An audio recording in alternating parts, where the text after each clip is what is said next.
Now. Welcome to the Fireplay YouTube channel. Thank you very much, Dark Side. Welcome everyone to Open Mic number 75. Hold on here, I'll make sure this is working. Yeah, there we go. I think we're in. Yeah, okay. Everybody can hear. My phone hadn't caught up yet.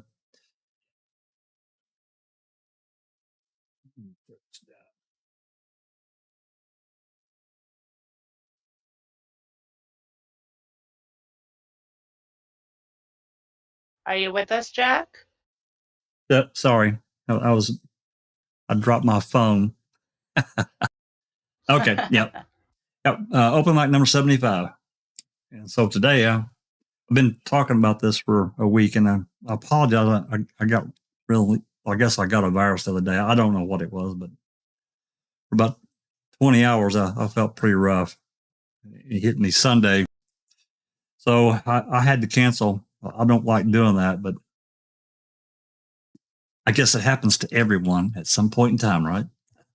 But it passed. I'm fine. Lasted about, like I said, about 20 hours. I felt pretty rough. But I mean, the symptoms eased up after about 12 or 13 hours, but it had to be some cold virus I picked up. But whatever, it's all gone. So today, we've been talking about on Jeff Jones. He's doing his series on making murder, and we were talking about episode 9, and Brendan. I mean, he's throughout the series. Don't get me wrong, but the focus really begins to shift to him in the trial, and then in episode 10, it's coming up. There's more. Because I reviewed episode 10 again. I've watched it once, and we get involved with Michael O'Kelly, and his guy is, to me, he's just such a scammer. He's just terrible. He did not have Brennan's best interest at heart, which was his client. Neither did Kaczynski. They colluded with these state authorities to the detriment of Brendan. They didn't care because they were after Avery. It's very clear. The correction that should have been made in 2010 is that Fox should have done after he learned of everything that he supposedly didn't know. I'm taking for granted he learned things in the 2010 hearings that he did not know in 2006 and 7 about Brendan and Kaczynski and O'Kelly and what they did and their involvement with state authorities. That is bad lawyering 101. Anyway, this prompted me, to think about Duffin taking around a year, maybe a little bit more, to go through Brendan's case and write his 91-page appeal, or not appeal, but decision in order to release Brendan. They had 90 days. And that, they set into motion a number of other things that, we can certainly talk about at some other point, but this document is really one of the best written documents in either case. It's just simply wonderful. He takes it apart. I thought it would be a good idea to go. Logical. It's just logical. It is. It is totally logical. Truth. It really is. So I thought it would be a good idea to revisit it. I mean, it's been a lull for us in the Avery case, and we haven't really had anything filed for months now. The Court of Appeals opinion was, over a year ago. I think it was July 28th or 29th, 2021. Zellner's got something coming at some point, but I'm guessing it's going to be after this verdict and this other case she's involved with. I mean, she can only juggle so many, I guess, higher profile things at one time, and I don't blame her. So hopefully we'll hear something soon. Another matter, the last part of the big FOIA that I got should be here tomorrow or Thursday. I was told, I got an email Friday indicating that it was ready. I paid the little difference that they said I owed, which was $5 more, whatever. So I'm taking it for granted. I wanted to ship it Friday afternoon, but I doubt that happened. I'm guessing it was probably yesterday. I'm not far from Calumet, so I'm guessing I'll get it tomorrow or Thursday. It's And going to be whatever. the zipper voicemail, right? Well, it's 3 micro cassettes. I hope that's not all it is, because man. But it took, they sent it off to the DCI for conversion to digital format, and it took them 90 days basically to do that, which is just it's really ridiculous to me that it would take that long. Nonetheless, whatever it is, as soon as I get it and I'll see what it is, I'll get it out. If it's something really worthy, we'll send it to Zellner before I publish it. But if it's we'll just have to see, because here's the thing, guys. This record came from these microcassettes came from the DCI to Calumet in 2012. So that tells me it's referenced. It's a high number in the property tag numbers, and 14,931. So this tells me that it originated probably from a DCI report. I've looked through the DCI reports. I literally can't put them all together and scan, but I can't find any reference to what this is. And the ledger only says 3 microcassettes. That's all it says. It doesn't indicate what it's of. So there it is. Maybe a big nothing for all I know. I'm hoping it's not, but I guess we'll find out here in a day or two. So anyway, let's get carry on here and get caught up and say hello to everyone. I see we've got Colette and the lovely Dark-Eyed Supermod. Thanks for doing the intro. I know that's you don't really speak much on mic, but you're welcome anytime. You can stay muted, and that's fine too. And there's Andy B, the sound tech. Whatever this is, if I see anything weird, I definitely will get it to Andy to run through his software and see if there's any blank spots in this, whatever this is. And there's Paul Ward. Thanks for coming. And who else we got? Our William. Hey there, William. There's Crockett. Hey, Crockett. Thanks for coming. Galataki. All mods watch him really close. May have to run him off. I don't know. He's pretty. Galataki, you got to watch that guy. He was over here earlier.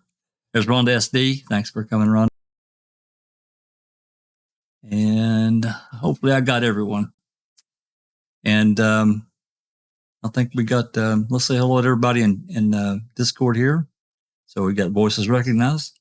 Susan. Hi, everybody. Hope you're all doing good today.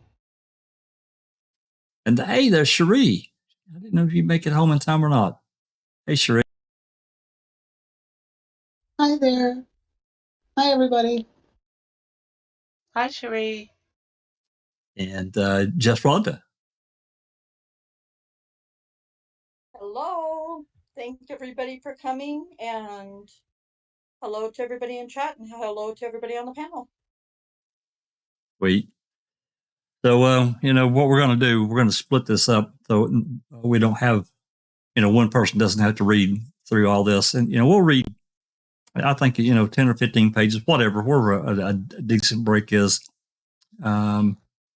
reading. So we're not just listening to someone read a complete document. We'll break it so we can discuss different sections. I'm sure some sections there are going to be plenty of conversation, and other sections are probably not going to be as much.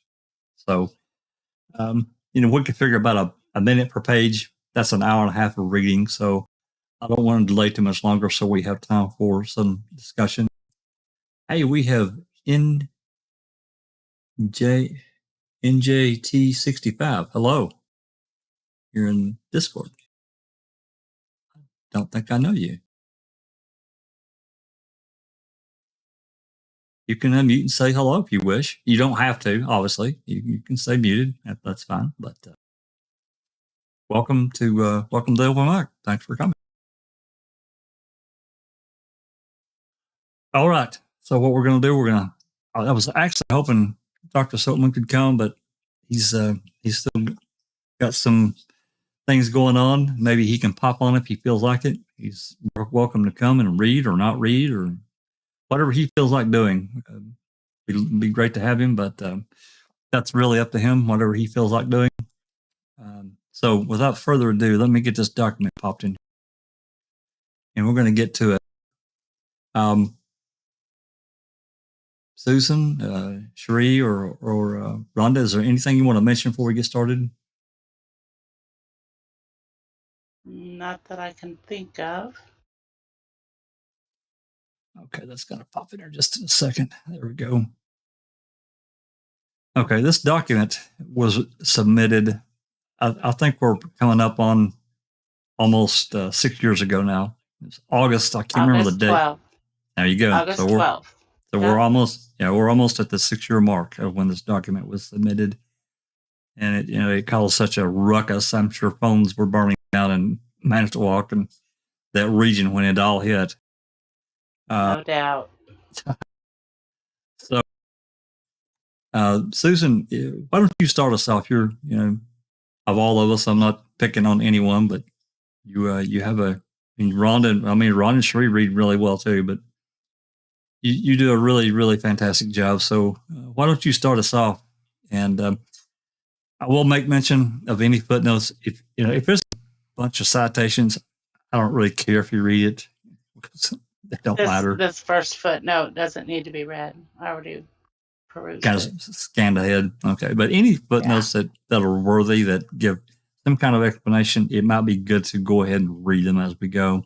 Just saying that. I'm going to leave it up to the reader, but okay. You're welcome to start whenever you like. Okay. Decision and order. Number 1, facts and procedural history. A, the initial investigation. Teresa Halbach, the oldest daughter of northeastern Wisconsin dairy farmers, graduated summa cum laude from the University of Wisconsin, Green Bay in 2002. By the time she was 25 years old, she was running her own photography business. Halbach's family and friends became concerned in early November 2005 after she had not been seen or heard from for a few days. Uncharacteristically, she had not stopped by her photography studio, and her voicemail was full. Family, friends, and law enforcement distributed thousands of missing person posters, scoured roadside ditches in case she had had an accident, and retraced her last known activities. Searchers learned that Halbach had been photographing vehicles for Auto Trader magazine on October 31, 2005. After photographing vehicles at 2 residences that day, Halbach was scheduled to photograph a minivan that was for sale at the Avery salvage yard. Halbach had not been seen or heard from since. On Saturday, November 5, 2005, volunteer searchers, with the permission of the owners of the property, undertook a search of the Avery salvage yard. The salvage yard property was expansive, spanning 40 acres and containing roughly 4,000 vehicles. Amidst the thousands of salvaged vehicles, partially covered by tree branches, fence posts, boxes, plywood, and auto parts, a pair of searchers found Halbach's 1999 Toyota RAV4. As a result of this discovery, investigators obtained a search warrant for the entire salvage yard property, which encompassed roughly 15 buildings and included residences of various members of the extended Avery family, garages, and other outbuildings. The search was extensive, involving many different agencies, dozens of law enforcement personnel, and dozens more volunteer firefighters, along with dive teams for the ponds and dogs trained to detect blood and human remains. The search lasted a week and covered not only all of the buildings, but also each of the 4,000 salvaged vehicles, some of which had been crushed and required specialized equipment to inspect. Stephen Avery, a son of the owners of the salvage yard, lived in a residence on the property. Investigators recovered 2 firearms from a gun rack above Avery's bed and a key to Hallbox RAB4 found in Avery's bedroom. In a burn barrel and a roughly 4-foot by 6-foot burn pit near Avery's residence, investigators located charred human bone and tooth fragments. Also recovered from the burn area were the burned remnants of electronics, a zipper, and rivets from a woman's jeans. In a vehicle in the salvage yard, a searcher found the license plates that had been on Hallbox RAB4. Subsequent investigation determined that the recovered human remains were those of an adult female who was no more than 30 years old. Analysis of the skull fragments determined that she had been shot twice in the head. DNA testing of tissue remaining on one of the bone fragments was consistent with Hallbox's DNA profile, with the chance that the DNA was from a source other than Hallbox being 1 in a billion. Additionally, investigators determined that the burned electronics were from a mobile phone, personal organizer, and digital camera of the same makes and models that Hallbox was known to have owned. Hallbox was seen wearing jeans shortly before she arrived at the Avery property on October 31, and the rivets recovered from the burn area were from jeans of the same brand Hallbox was known to own. Multiple witnesses reported seeing a large bonfire in the burn pit outside Avery's residence on October 31. Forensic examination of Hallbox RAB4 revealed multiple blood stains. A roughly 6-inch blood stain in the rear cargo area by the wheel well displayed a pattern consistent with having been the result of bloody hair. The DNA profile developed from this stain and others in the cargo area, including along the plastic threshold to the cargo area, the door to the cargo area, and the metal piece along the opening of the cargo area, was identified as being that of Hallbox.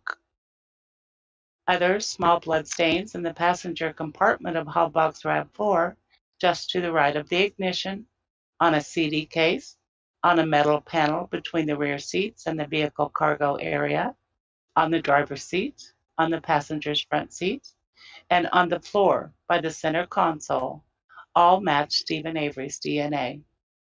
Avery's DNA was also detected on the hood latch of Hallbox RAB4 and on the key to the RAB4 that was found in Avery's bedroom. Investigators learned that Hallbox had taken photographs at the Avery property on 5 prior occasions. Avery called Auto Trader on the morning of October 31, 2005, and requested that the same girl who had been out here before come and take pictures of a vehicle that was for sale. Just before 2:30 p.m., Hallbox contacted Auto Trader and said that she was on her way to the Avery property. At roughly 2:30 or 2:45 p.m., a neighbor of Avery saw Hallbox photographing a minivan and then go to Avery's residence. The neighbor left home at about 3 p.m. and observed Hallbox RAB4 still outside Avery's residence, but did not see Hallbox. When he returned home at about 5 p.m., Hallbox RAB4 was no longer there. Avery was arrested and charged with Hallbox murder. B. The investigation of Brendan Dassey. The investigation regarding Avery continued as he awaited trial. On February 20, 2006, investigators interviewed Kayla Avery, Stephen Avery's teenage niece. Although the interview focused on information related to Stephen Avery, at the end of the interview, Kayla stated that her cousin, Brendan Dassey, had been acting up lately. When asked to explain, Kayla stated that Dassey would stare into space and start crying uncontrollably, and that he had lost roughly 40 pounds recently. Based on this information from Kayla, and because a witness reported seeing Dassey at the bonfire with Avery around 7:30 or 7:45 on the evening of October 31, investigators decided that they needed to re-interview Dassey. Dassey, like Avery's other relatives, had been questioned earlier in the investigation. Dassey was 16 years old and, aside from this investigation, had never had any contacts with law enforcement. He was described as a very shy boy who doesn't say too much. In school, he typically followed rules and did not get into trouble. He also suffered from certain intellectual deficits. His IQ was assessed as being in the low average to borderline range. He was a slow learner with really, really bad grades. Specifically, he had difficulty understanding some aspects of learning and expressing himself verbally. He also had difficulties in the social aspects of communication, such as understanding and using nonverbal cues, facial expressions, eye contact, body language, tone of voice. Testing also revealed that he was extreme when it came to social introversion, social alienation, and especially social avoidance. As a result, he received special education services at school. Calumet County Sheriff's investigator Mark Wiegert and Wisconsin Department of Justice Special Agent Tom Fassbender met with Dassey on February 27, 2006, in a conference room at Dassey's high school, where they spoke for about an hour. After the interview, Wiegert and Fassbender contacted the prosecuting attorney, who requested that they create a better record of the interview than the poor quality audio cassette recording they had. They made arrangements to interview Dassey again later that same day at a local police station that was equipped with video recording equipment. Wiegert and Fassbender contacted Dassey's mother, Barb Yonda, who went to the school. She and Dassey then went with the officers to the police station. According to Wiegert and Fassbender, Yonda declined their offer to be present for the interview and instead remained in the waiting area of the police station. According to Yonda, the investigators discouraged her from joining Dassey for the interview. During this second February 27 interview, which lasted less than an hour, Dassey acknowledged being present at the October 31, 2005 bonfire with Avery and that he saw body parts in the fire. Fassbender met with Dassey again in the evening of February 27. Dassey told Fassbender that he got bleach on his pants after helping Avery clean the floor of Avery's garage on October 31. Believing that he knew more than what he had thus far told investigators, Wiegert and Fassbender obtained permission from Yonda to speak to Dassey again 2 days later, on March 1, 2006. According to Yonda, the investigators never asked her if she wanted to be present for this interview. The investigators picked Dassey up at his high school in the morning on March 1. After they advised Dassey of his constitutional rights under Miranda, he agreed to speak with them. Wiegert and Fassbender then went with Dassey to his house, located on the Avery family property near Avery's home, where Avery gave them the bleach-stained jeans he previously mentioned. On the way to the sheriff's department, Wiegert and Fassbender asked Dassey if he wanted anything to eat or drink. He declined. On the March 1, 2006 interview was the fourth time the police had questioned Dassey in 48 hours. The interview began shortly before 11 a.m. It was conducted in a soft room, a room in the Manitowoc County Sheriff's Department that contained a small couch, 2 soft chairs, and lamps, rather than a brick-walled interrogation room with a hard table. The interview was video and audio recorded. No adult was present on Dassey's behalf. The interview began with Fassbender acknowledging that one reason Dassey had said he did not come forward earlier was that he was scared that he would be implicated. Fassbender stated, "I want to assure you that Mark and I are both in your corner. We're on your side." Fassbender stated that it was best if Dassey told the whole truth and not leave anything out, even if the details might be against his own interests. Fassbender continued, stating, "From what I'm seeing, I'm thinking you're all right. Okay, you don't have to worry about things." Wiegert commented, "Honesty here, Brendan, is the thing that's going to help you, okay? No matter what you did, we can work through that, okay? We can't make any promises, but we'll stand behind you no matter what you did, okay? Because you're being the good guy here." Wiegert continued, noting that being honest was the best way to help himself out, and honesty is the only thing that will set you free, right? He then assured Dassey, "We pretty much know everything. That's why we're talking to you again today." At the investigator's prompting, Dassey began to recount the events of October 31, 2005. Over the next approximately 3 hours, with a roughly half-hour break, generally responding to the investigator's questions with answers of just a few hushed words, a story evolved, whereby in its final iteration, Dassey implicated himself in the rape, murder, and mutilation of Teresa Halbach. In the first version that Dassey told investigators on March 1, he got off the bus at about 3:45 p.m. on October 31st. When he went to his home, he saw Avery and Halbach talking on Avery's porch. Dassey said he then went inside his home, cleaned his room, played video games, ate dinner, and watched TV until Avery called him requesting help with a car. At this point, Fassbender stopped Dassey and said he did not believe what Dassey was saying. Wiegert interjected, reminding Dassey to be honest and again stating, "We already know what happened." "We're in your corner," Fassbender assured Dassey. "We already know what happened. Now, tell us exactly. Don't lie," Wiegert said. The investigators continued to encourage Dassey to tell the story.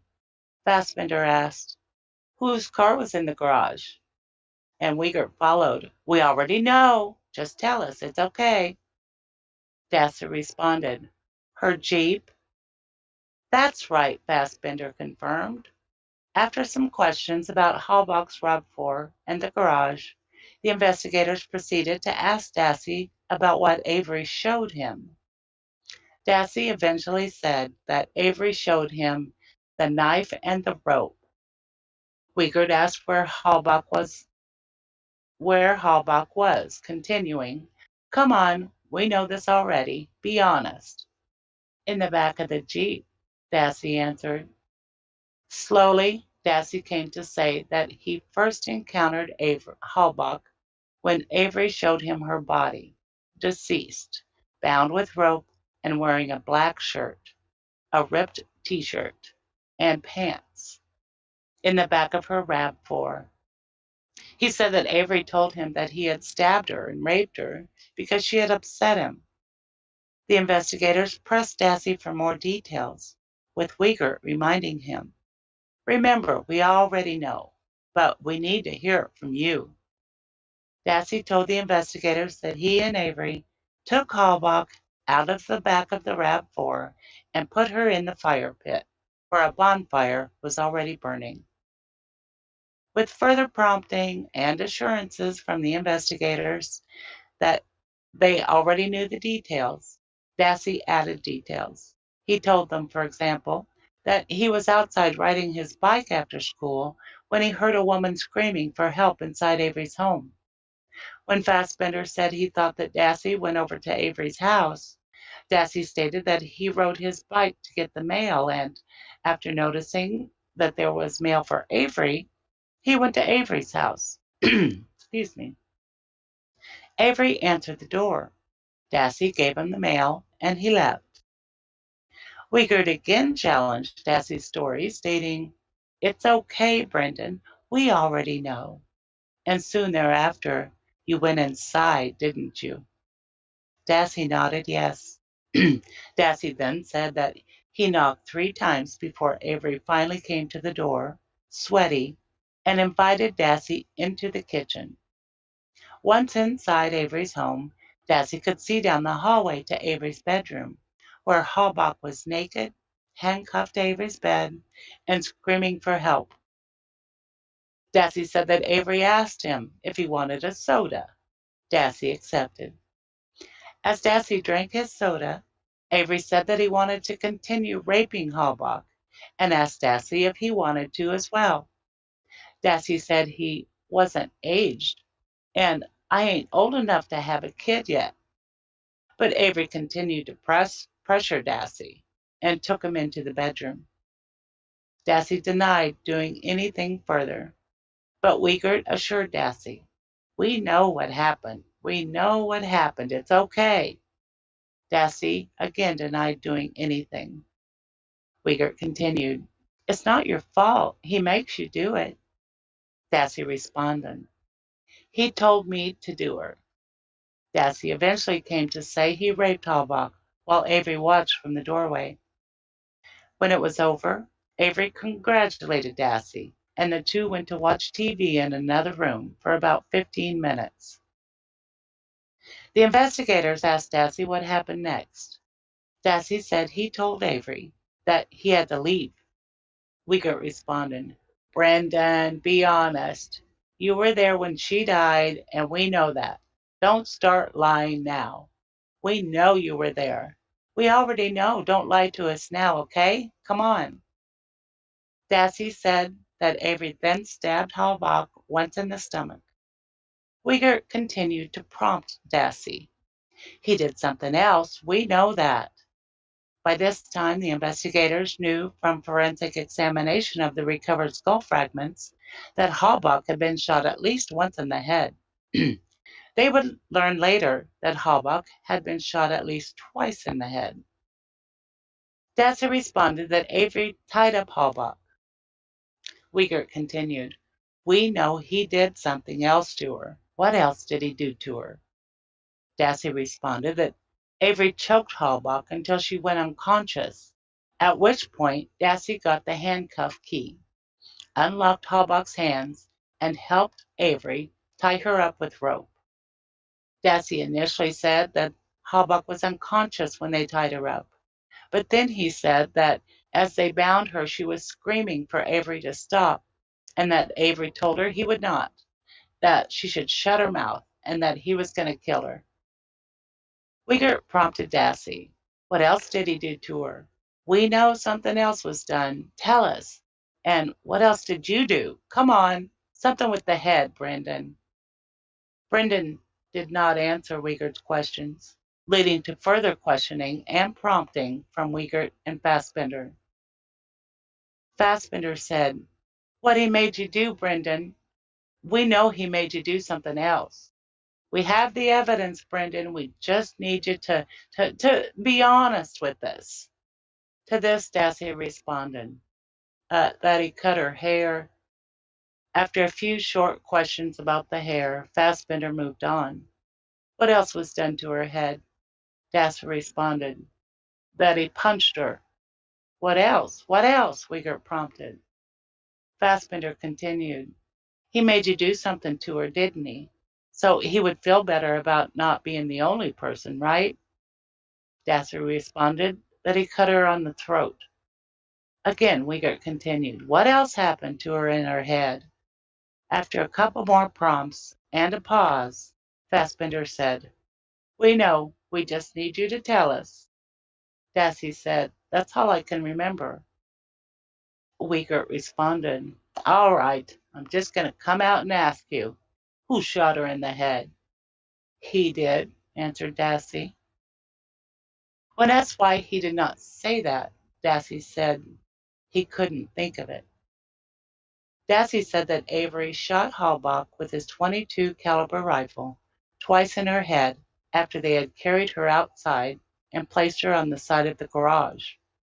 When asked again how many times Avery shot Halbach, Dassey said 3, once each in the head, stomach, and heart. According to Dassey, as Avery was shooting Halbach, Avery said that they had to hurry up because he had people coming over. Then they carried her and placed her in the fire, putting tires and branches on top of her. Dassey denied that Halbach was ever in the garage, but Fassbender persisted. We know there's some things that you're not telling us. We need to get the accuracy about the garage and stuff like that and the car. After some discussion about the fire, Fassbender returned to the subject of the garage, stating, "Again, we know that some things happened in that garage and in that car. We know that. You need to tell us about this so we know you're telling the truth. I'm not going to tell you what to say. You need to tell us." In response to his prompt, Dassey said that Avery put Halbach in the back of the RAV4 and planned to throw her into a pond. But Avery then decided that burning Halbach would be better and would dispose of the evidence faster. So they took her out of the RAV4 and placed her on the fire. Fassbender again asked Dassey where Halbach was when she was shot. This time Dassey answered, "In the garage." Wiegert asked whether Halbach was on the garage floor or in the back of the RAV4. Dassey said she was in the RAV4. Wiegert responded, come on now, where was she shot? Be honest here. "In the garage," Dassey said. Changing his story yet again, Dassey now said that Halbach was shot after she was taken out of the RAV4. Fassbender asked Dassey again how many times Halbach was shot and added, "Remember, we got a number of shell casings that we found in that garage. I'm not going to tell you how many, but you need to tell me how many times about that she was shot." Dassey said that Avery shot Halbach about 10 times while she was on the garage floor.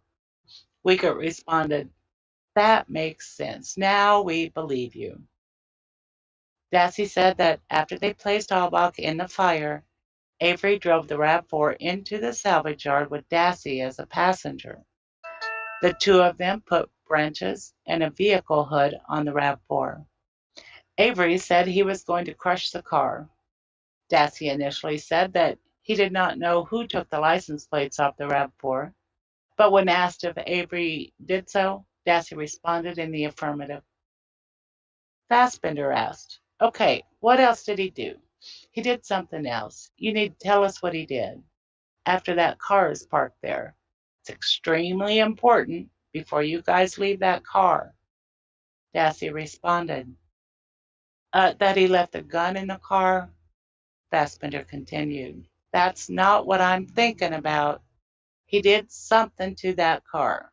He took the plates and I believe he did something else in that car." "I don't know," said Dassey. Fassbender prompts continued, "Okay, did he go and look at the engine? Did he raise the hood at all or anything like that to do something to that car?" Investigators knew that the battery in Halbach's RAV4 had been disconnected. Dassey agreed that Avery did raise the hood, but could not say what he did under the hood. Dassey said that when they got back to Avery's house, Avery put the key in the RAV4, put the key to the RAV4 under his dresser or something. But then he said Avery put the key in his dresser drawer, specifically, the second drawer from the top. Dassey said that he and Avery then cleaned up the blood in the garage, at which time Dassey got bleach on his jeans. According to Dassey, there was a roughly 2-foot square blood stain on the garage floor near where the back tire of the RAV4 had been. Around this time, about 9:30 p.m., Dassey said his mother called and told him to be home by 10 p.m. Avery took the bloody sheets from the bedroom and burned them. Avery then told Dassey to get Halbach's clothes from the garage and throw them on the fire. After Dassey recounted all of this to Wiegert and Fassbender, the investigators took a break. They provided Dassey with the soda and sandwich, and Dassey asked Wiegert, "How long is this going to take?" "It shouldn't take a whole lot longer," Wiegert answered.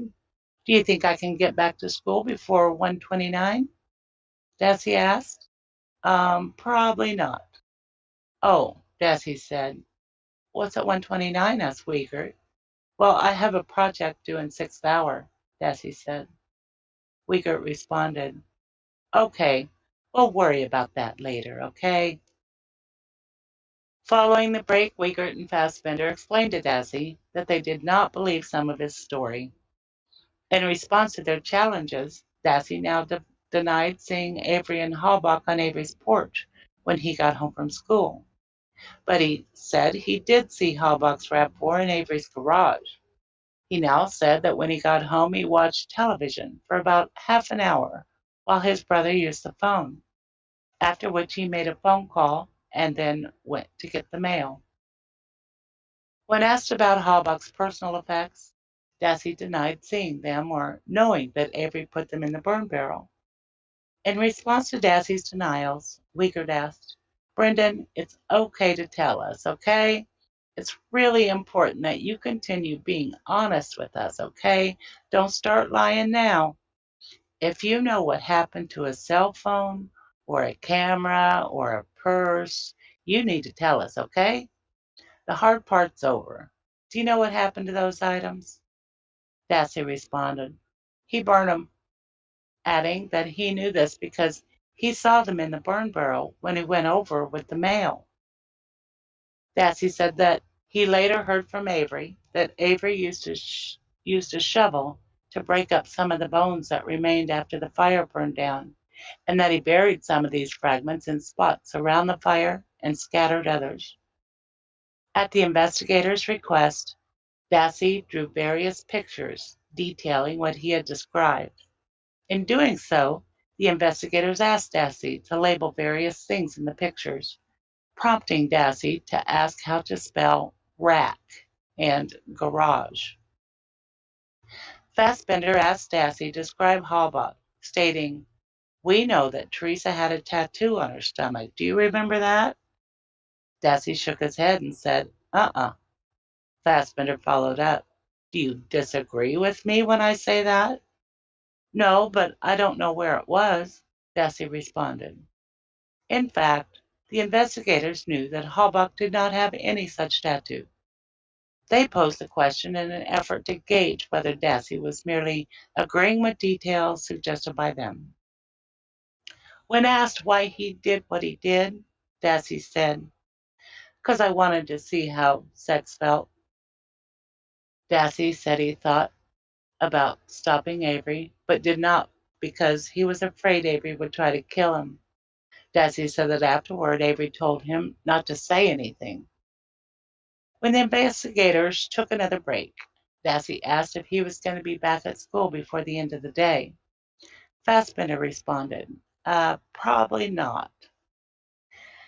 After the break, Fassbender told Dassey, Because of what you told us, we're going to have to arrest you. And so you're not going to be able to go home tonight. Does my mom know? Dassey asked. The investigators told Dassey his mom did know, that in fact she was at the police station, and that she could come in and talk to him if he would like. Dassey asked if he would be in jail for just one day. Wiegert said he did not know. Dassey and Yonda were left alone in the room. Dassey asked his mother, What had happened if he says something, his story's different? He says he admits to doing it. What do you mean? Asked Yonda. Like if his story's like different, like I never did nothing or something. Did you? Huh? Yonda asked. Not really, replied Dassey. What do you mean not really? Asked Yonda. They got to my head, Dassey answered. Wiegert and Fassbender re-entered the room, and Dassey never explained what he meant by not really. Were you pressuring him? Yonda asked the investigators. She later said that she asked that question because she believed that if Dassey was pressured, he would say anything. Wiegert answered, No, we told him we needed to know the truth. We've been doing this job a long time, Barb, and we can tell when people aren't telling the truth. Based upon the new information from Dassey, investigators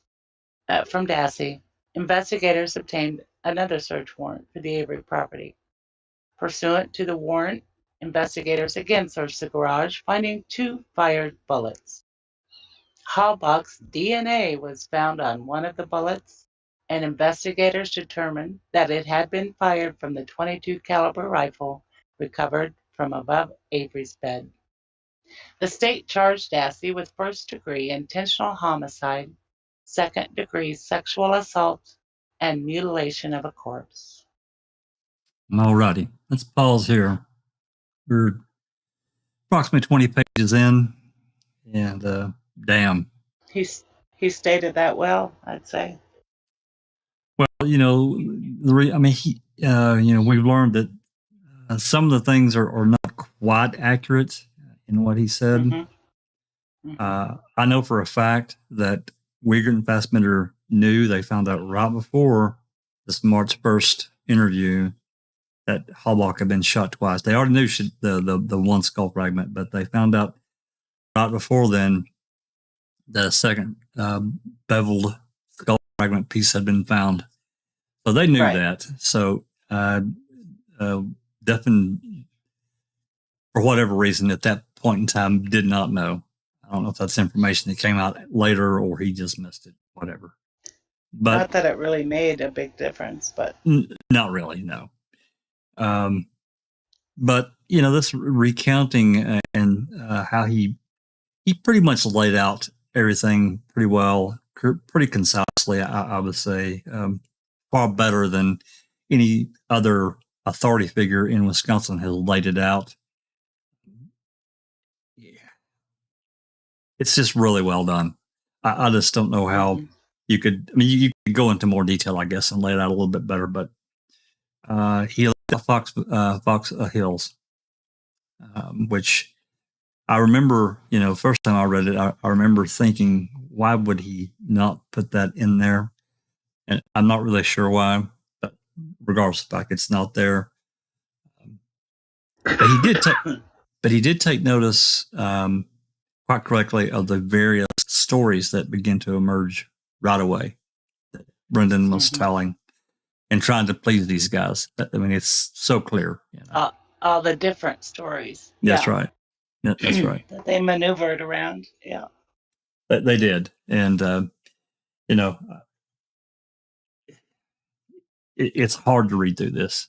I get that. You know, I get that with people in the live chat. This is tough. This is really difficult because, you know, Brendan's a kid, you know, and on top of that, he's challenged in so many ways. Right, wrong, or indifferent.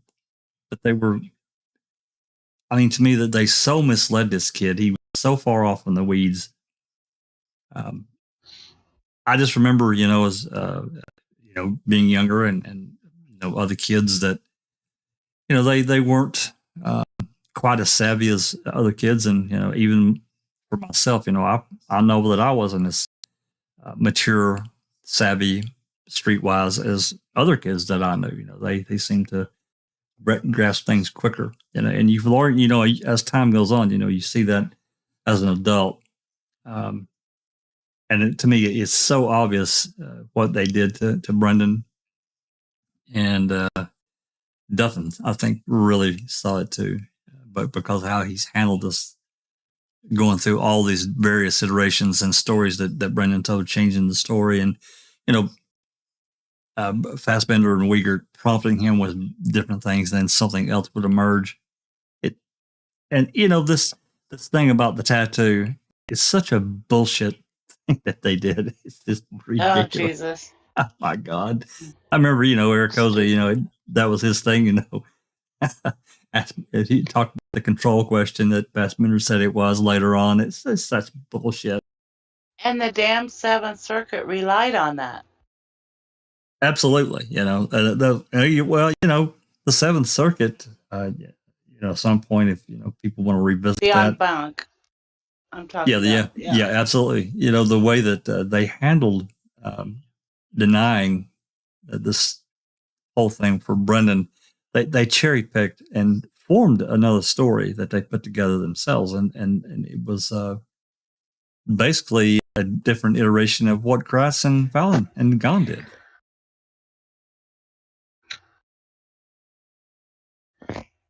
So anyway, Absolutely. with our number one, is there any other comments, Cherie and Rhonda and anyone you want to talk about this before we move forward? I was just going to say one really telling thing I feel like in Brenda's story is when he said to Barb, what happens if Stephen says I didn't do nothing or something? Correct. Like he's worried, that he just made up all this big story and Steve's going to not say the same thing. Exactly. Rhonda? Yeah, just to go back to what you were saying, Jack, about how it's no nice to hear and everything like that. No, it's not. It's not pretty. It's not nice sounding in the ears. But it's a story that needs to be told, no matter how it hurts or how sad it seems. Because if we don't scream and shout and do what we do for Brendan and the boys, then nobody would have listened. You know what I mean? If Mum wasn't made, the two guys would be sitting there and nobody would have a clue what the hell was happening with them. So yes, it's sad, it's infuriating, it's disgusting, it's diabolical, but the stories, both stories, Stephen and Brendan's, need to be told. Yeah, I agree. I think about, if one of my children were in a position like this, I think about, this is the empathy part. And I don't, I'm not connected with the families, either one of them in any way. But the story itself, it brought to us by a documentary. I call it the catalyst. And for me, it was for so many, but a catalyst strong enough that I think about, would I want the story to continue to be told and keep it alive? It's hard to hear. It's very difficult. Some people can't. They can't watch the interrogation. March 1st. It is. They can't watch the March 1st interrogation. They can't watch anything that what O'Kelly did. That video that O-Dog got us. That what O'Kelly did. It's terrible. It's absolutely gutting. And Brendan was treated like a criminal, like an adult, like he would understand what was being done to him, and he didn't. He absolutely did not. So, Rhonda, what you got? Carol has a question, Jack. Oh. Well, go ahead, Rhonda, and then we'll get to Carol's question. Okay.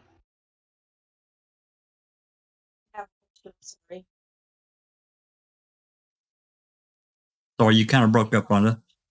Kind of breaking up a little bit. I did not have a question. Oh, okay. Okay, well then, what's Carol's question? Carol just asked if Brendan had ever, talked about the not really comment. Ever spoke about that? Not that I'm aware of. No, I've not heard any. That no one's ever really kind of continued that conversation. When he said they got to my head. I mean, that some people take that, the guilt side, they take that one direction. To me, it's him recanting. He didn't do it because he had already changed the story even prior to this. When he says not really, it means no, it didn't happen. Correct. That's in my opinion. Yeah, that's how I took it. Yeah. So, NJT65 said that they're new to Discord. I don't know if they want to talk, if they need help. Your mic is muted, so if you're trying to talk, we can't hear you. I'm not sure if you're on a phone or your laptop or computer. Let's see. Looks like you're on your phone. So somebody that's mobile, if they want to talk, if you need help, we're glad to help you. If you don't want to talk, hey, that's okay too. You don't have to. People can just come and sit in the Discord chat with us. They don't have to talk. That's fine. He's typing something. Oh, Yeah, yeah. and he also said that he's Or new to they are. Discord and or they, yeah, he, she. It's hard to Yeah. tell, but Uh-huh. that he's new to Discord and that he's just trying to figure it all out. So, Right. new to Discord, and he's Hey, Jeff. just trying to figure it all out. So, Right. new to Discord. Hey, there's Jeff Jones. How you doing, Jeff Jones? Hi, Jeff. Hey Hey, guys, there's Jeff Jones. How you doing, Jeff Jones? pretty good. How you doing, Jack? You got your YouTube running, Jeff. Yeah, you need to mute. Yeah, you need to mute YouTube there, Jeff. My bad. I did now. Sorry. That's okay. That's all right. Thanks for coming, man. I was only trying to come into open mic text just to follow along, and I hit the wrong button. But I'm here now. So how are you guys? Good, good. Now you're here. Good, thanks. All righty. JT65 says, thanks, I'm a bit shy. Oh, that's Aw. okay. That's fine. You can stay and listen, and just be here, and that's cool too. So okay, Alice, have you got anything before we continue? Rhonda? That's that I haven't said 100 times before. No, we're all good.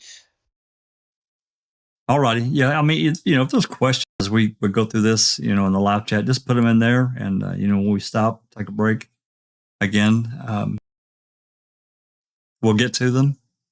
Hey, there's JD. I don't know if I saw JD earlier. Oh, JD he came in. Okay. Hey, Jay. And anyone else that's joined us, I think there's been a few more that's probably joined us as well.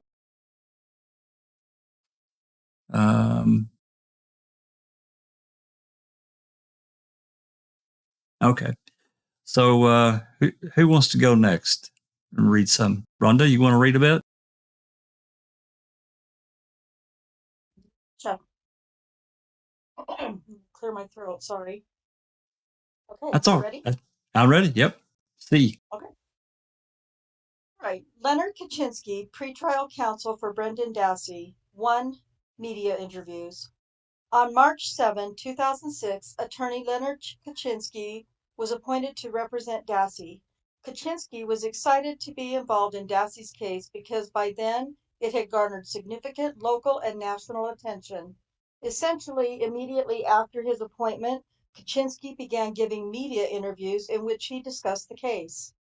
Kaczynski first met with Dassey on March 10, 2006. Dassey told Kaczynski that what was in the criminal complaint was not true and that he wanted to take a polygraph test to prove his innocence. After this initial meeting, local media reported Kaczynski as having described Dassey as sad, remorseful, and overwhelmed. The media reported that Kaczynski blamed Avery for leading Dassey down the criminal path and said that he had not ruled out a plea deal. Kaczynski later said that one of his reasons for speaking to the media was to communicate to both Dassey and to his family so that he could get them accustomed to the idea that Brendan might take a legal option that they don't like. Rhonda, I want to pause just for 1 second. I did quite a bit of research into Kaczynski. This has been a few years ago, and over the course of about 28 days, I think it was, after he got Brendan's case, Kaczynski did 25 media appearances. 28 days, 25 media appearances, and I think he only saw Brendan one time. Go ahead. Yeah, go ahead. Over the next few days, nearly all of Kaczynski's work on Dassey's case involved communicating with local and national media outlets. On March 17, Kaczynski appeared on Nasty Disgrace's national television show. During that appearance, Kaczynski said that if the recording of Dassey's statement was accurate and admissible, there is quite frankly no defense. Kaczynski later said that he was merely stating the obvious. However, Kaczynski had not yet watched the March 1st recorded interview. All he had seen was the criminal complaint. In subsequent media interviews, Kaczynski referred to the techniques the investigator used in questioning Dassey as pretty standard and quite legitimate. One local news broadcast included Kaczynski's response to statements Avery had made to the media. Avery had said that he knew that Dassey's confession must have been coerced because there was no physical evidence to support what Dassey had said. Kaczynski responded that he had reviewed the recorded statement and it did not appear that the investigators were putting words in Dassey's mouth. Kaczynski also publicly refuted Avery's statement that Dassey was not very smart and that it would be easy for law enforcement to coerce him. In another interview, Kaczynski said that although he believed Dassey had some intellectual deficits, he also believed Dassey had a reasonably good ability to recall the events that he participated in. Over the roughly 3 weeks following his appointment, Kaczynski spent about 1 hour with Dassey and at least 10 hours communicating with the press. Kaczynski met with Dassey again on April 3rd, at which time Dassey again professed his innocence and asked to take a polygraph examination. Kaczynski hired Michael O'Kelly, with whom he was not familiar, to conduct a polygraph exam. O'Kelly held himself out as a private investigator and polygraph examiner. Kaczynski informed Dassey of the upcoming polygraph examination in a letter stating, quote, "The videotape is pretty convincing that you were being truthful on March 1st, end quote, and encouraging Dassey not to cover up for Avery. Shortly before the polygraph examination, the prosecutor sent an email to Kaczynski expressing concern about the pretrial publicity that Kaczynski was engaging in and referring him to the relevant rule of attorney ethics governing such publicity. 2. Defense investigator Michael O'Kelly. O'Kelly conducted a polygraph examination of Dassey, the results of which were inconclusive. Nonetheless, O'Kelly described Dassey to Kaczynski as, quote, "a kid without a conscience," end quote, or something similar. Notwithstanding O'Kelly's opinion of Dassey, Kaczynski hired him as the defense investigator in the case. Despite Dassey's claims of innocence, both O'Kelly and Kaczynski proceeded on the assumption that Dassey would cooperate with the prosecution and become the key witness against Avery. O'Kelly's primary goal was to uncover information that would bolster the prosecution's case. To this end, he purportedly developed information as the possible location of certain evidence. Kaczynski provided this information to the prosecutor and a lead investigator and informed them that they may wish to speak to O'Kelly.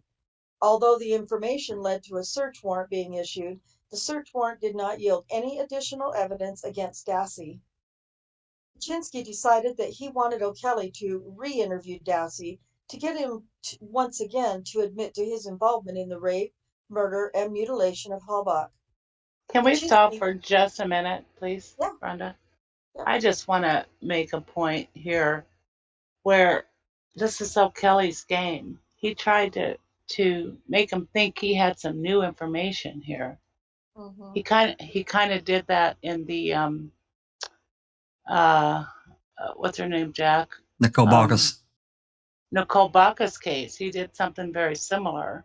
He went above and beyond what he was supposed to be doing. And was told not to do it. Not to do it by her lawyer. And yeah, this guy is just a piece of work. I'm sorry, I just had to That's okay. That's okay. comment on that. Yeah. Kaczynski decided that he wanted O'Kelly to re-interview Dassey to get him to once again to admit to his involvement in the rape, murder, and mutilation of Halbach. Kaczynski wanted to make it clear to Dassey that, based upon the evidence, a jury was going to find him guilty. Toward that end, he chose May 12th as the date for O'Kelly to interview Dassey. The date a decision on Dassey's motion to suppress his March 1st confession was scheduled to be rendered. Kaczynski expected to lose the motion to suppress and believed that the effect of losing such a crucial motion would leave Dassey vulnerable. Shortly before meeting with Dassey, in an email to Kaczynski, O'Kelly expressed contempt for the Avery family.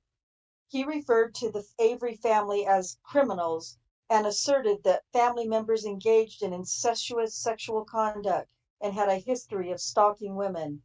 He continued, quote, "This is truly where the devil resides in comfort. I can find no good in any member. These people are pure evil, end quote. O'Kelly quoted a friend as having said, quote, this is a one branch family tree. Cut this tree down. We need to end the gene pool here, end quote. O'Kelly thought that that Dassey's denial of his confession was an unrealistic fantasy that was influenced by his family. On O'Kelly's recommendation, Kaczynski canceled a planned visit with Dassey because Dassey needs to be alone. O'Kelly said, quote, he needs to trust me and the direction that I steer him into, end quote. As predicted, on May 12, the court denied Dassey's motion to suppress his March 1st confession. Afterwards, O'Kelly interviewed Dassey in a room at the Sheboygan County Juvenile Detention Center where Dassey was being held. O'Kelly videotaped the interview. He laid out on a table before Dassey numerous photographs, snapshots of a smiling Teresa Halbach, a missing person poster for Halbach, a dead-end road sign on the Avery property, pictures of the Avery property and the inside of Avery's house, pictures of Halbach's RAV4 as it was initially found, a photograph of Halbach's church, and a photograph of a blue ribbon tied to a post on a roadside. O'Kelly even had a local shop make a blue ribbon like the one shown in the photograph and placed it on the table as well. O'Kelly believed that presenting the images would help him get an admission from Dassey. O'Kelly began by pointing to what he said were Dassey's polygraph examination results on a laptop computer screen and asked Dassey if he could read them. Despite having previously told Kaczynski that the results of the polygraph examination were inconclusive, O'Kelly told Dassey that the polygraph indicated deception and that the probability of deception was 98%. When Dassey asked what that meant, O'Kelly asked what he thought it meant. Dassey responded, quote, that I passed it, end quote. It says deception indicated, O'Kelly responded, emphasizing deception. After a long pause, Dassey asked, quote, that I failed it, end quote. O'Kelly proceeded to discuss the photographs that he had laid out on the table. When he got to the dead end sign, he said, this is the last thing Teresa saw. It's pretty prophetic, isn't it? In a confrontational and adversarial tone, O'Kelly proceeded to question Dassey. O'Kelly said, quote, the two things I don't know is, are you sorry for what you did, and will you promise not to do it again? Those are two things I don't know. I know everything else that I need to about this case except for those two things. Are you sorry? End quote. Quote, I don't know because I didn't do anything, end quote, Dassey answered. O'Kelly said, quote, if you're not sorry, I can't help you. Do you want to spend the rest of your life in prison? You did a very bad thing, end quote. Quote, yeah, but I was only there for the fire though, end quote, Dassey responded. O'Kelly encouraged Dassey to say he was sorry for what he did. Dassey persisted in professing his innocence, saying that he did not really feel sorry because he did not do anything. He was only at the fire. Dassey told O'Kelly that his prior statement to the police was false and that he had either simply agreed with what the investigators said or guessed the answers. O'Kelly told Dassey that he was not being truthful, and if he was not truthful, Dassey would spend the rest of his life in prison. O'Kelly would help Dassey only if he was truthful. Eventually, Dassey's story changed, and he recounted for O'Kelly a story largely similar to that which Dassey had told the investigators on March 1st. This time he said he first went over to Avery's about 8 p.m. and that Halbach was conscious when Avery brought her outside to the garage where he stabbed her and shot her 5 times. After the interview was concluded, Kaczynski understood from O'Kelly that Dassey was now on board with cooperating in the Avery prosecution and ultimately entering a plea agreement. However, Kaczynski had not watched O'Kelly's interview of Dassey. Nevertheless, he approved of O'Kelly communicating the substance of his taped interview of Dassey with the prosecution's investigating agents. 3. May 13, 2006 interrogation. Following the O'Kelly interview, Kaczynski arranged for the state's investigators to interrogate Dassey again. Kaczynski did not attend the interrogation. The state had not made any offer of immunity or prosecutorial consideration. Kaczynski did not prepare Dassey for the interrogation, trusting O'Kelly to do so. The plan was to have O'Kelly watch Dassey's interrogation from a separate monitoring room. Kaczynski instructed O'Kelly not to interrupt unless Dassey asked to speak with Kaczynski or otherwise asked to stop. The interrogation took place on the morning of May 13, 2006, at the Sheboygan County Juvenile Detention Center. Wiegert and Fassbender re-advised Dassey of his Miranda rights and confirmed that he wanted to speak with them and that no one had made any promises. Dassey then recounted a version of the events of October 31, 2005. The version of events that Dassey now told differed in certain significant respects from the version he recounted on March 1st. Dassey denied ever seeing Halbach's RAV4 riding his bike to get the mail, hearing any screaming coming from Avery's home, cutting Halbach's throat, or seeing Avery ever punch Halbach. Dassey said he did not go over to Avery's until about 7 p.m. after Avery twice called inviting him to the bonfire. At numerous points throughout the May 13 interrogation, the agents stated that they were giving Dassey a final chance to tell the truth. They said they did not have to come back to listen to him and that they would leave if he did not tell the truth. At one point, Wiegert told Dassey that they knew Halbach had been in the back of the RAV4 while she was bleeding.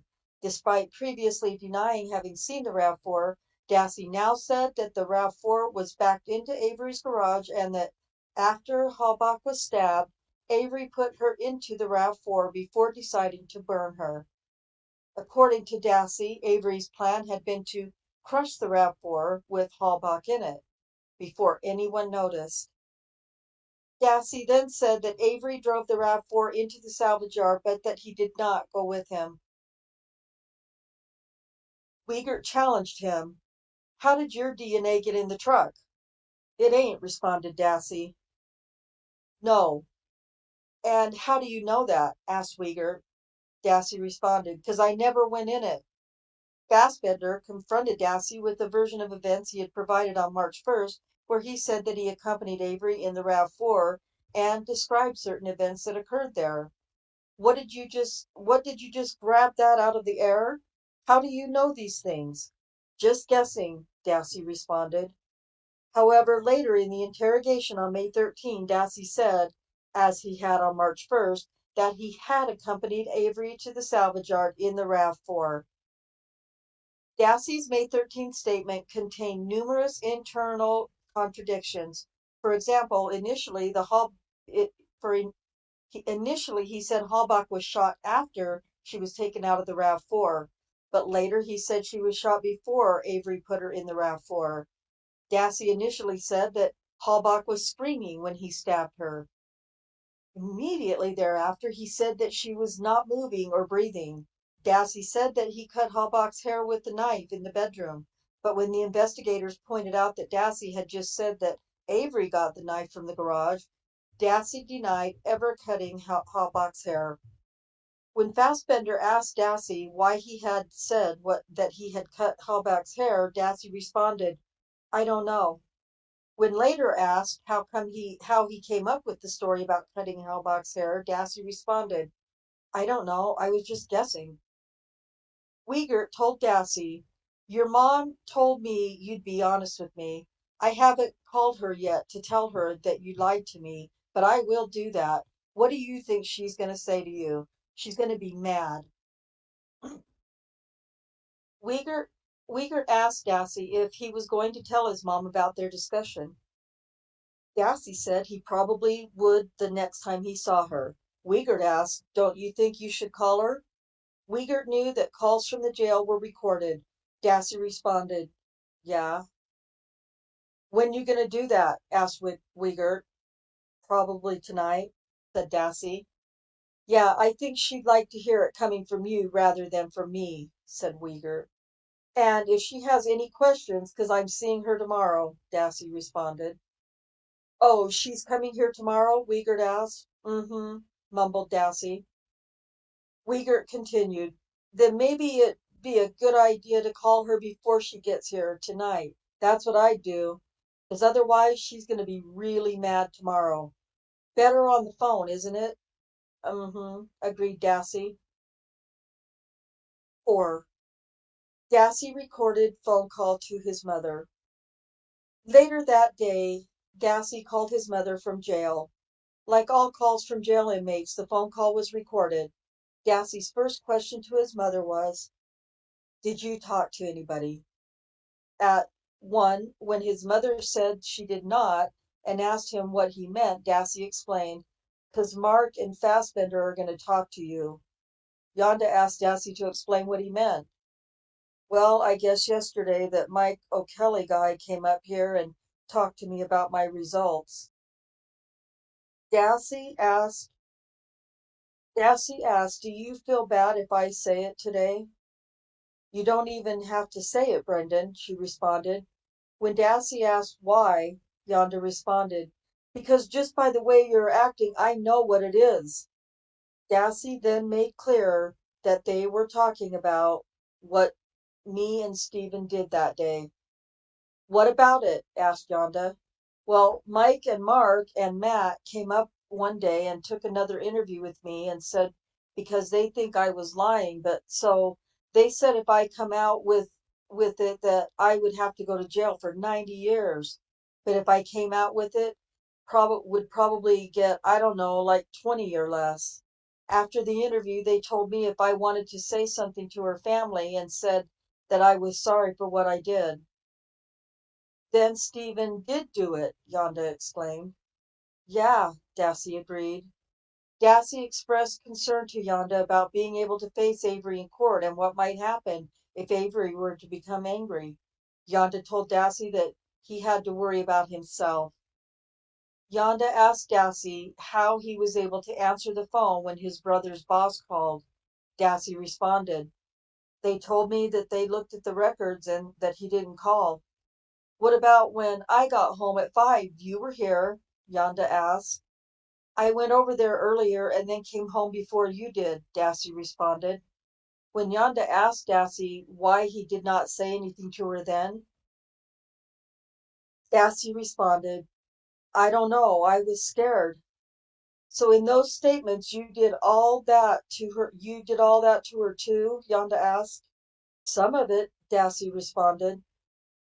"Was your attorney there when Mark and those guys were?" Yonda asked. When Dassey said he was not, Yonda responded, "Don't talk to them no more. They are putting you in places where you're not. You know the reasons they're talking to you is to get more information out of you, and what your attorney should be doing is putting an order on all of them that they cannot interfere with you or your family members unless your attorney is present. Because they're all investigators for the Halbach case, not the Dassey case, it's the Halbach case. Because the only thing that they're putting out there is bad stuff about you, and if you weren't there at the time, if you didn't slice her throat, you did not have sexual contact with her." "No," Dassey responded. "So if I was in the garage cleaning up that stuff on the floor, how much time will I get for that?" Dassey asked. "What was it?" Yonda inquired. "I don't know. It was this reddish black stuff," Dassey answered. "So did you see the body in the fire?" asked Yonda. "No," replied Dassey. You know if he killed her? Yonda asked. "Not that I know of," Dassey responded. Yonda asked Dassey why he lost so much weight, and Dassey responded that he was, quote unquote, trying to impress a girl. The call ended when an automated voice broke in and cut off the call. 5.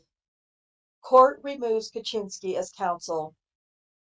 At a hearing on August 25, 2006, the trial court discussed a letter it had received from the state public defender stating that Kaczynski allowing law enforcement to interview Dassey without counsel present was indefensible.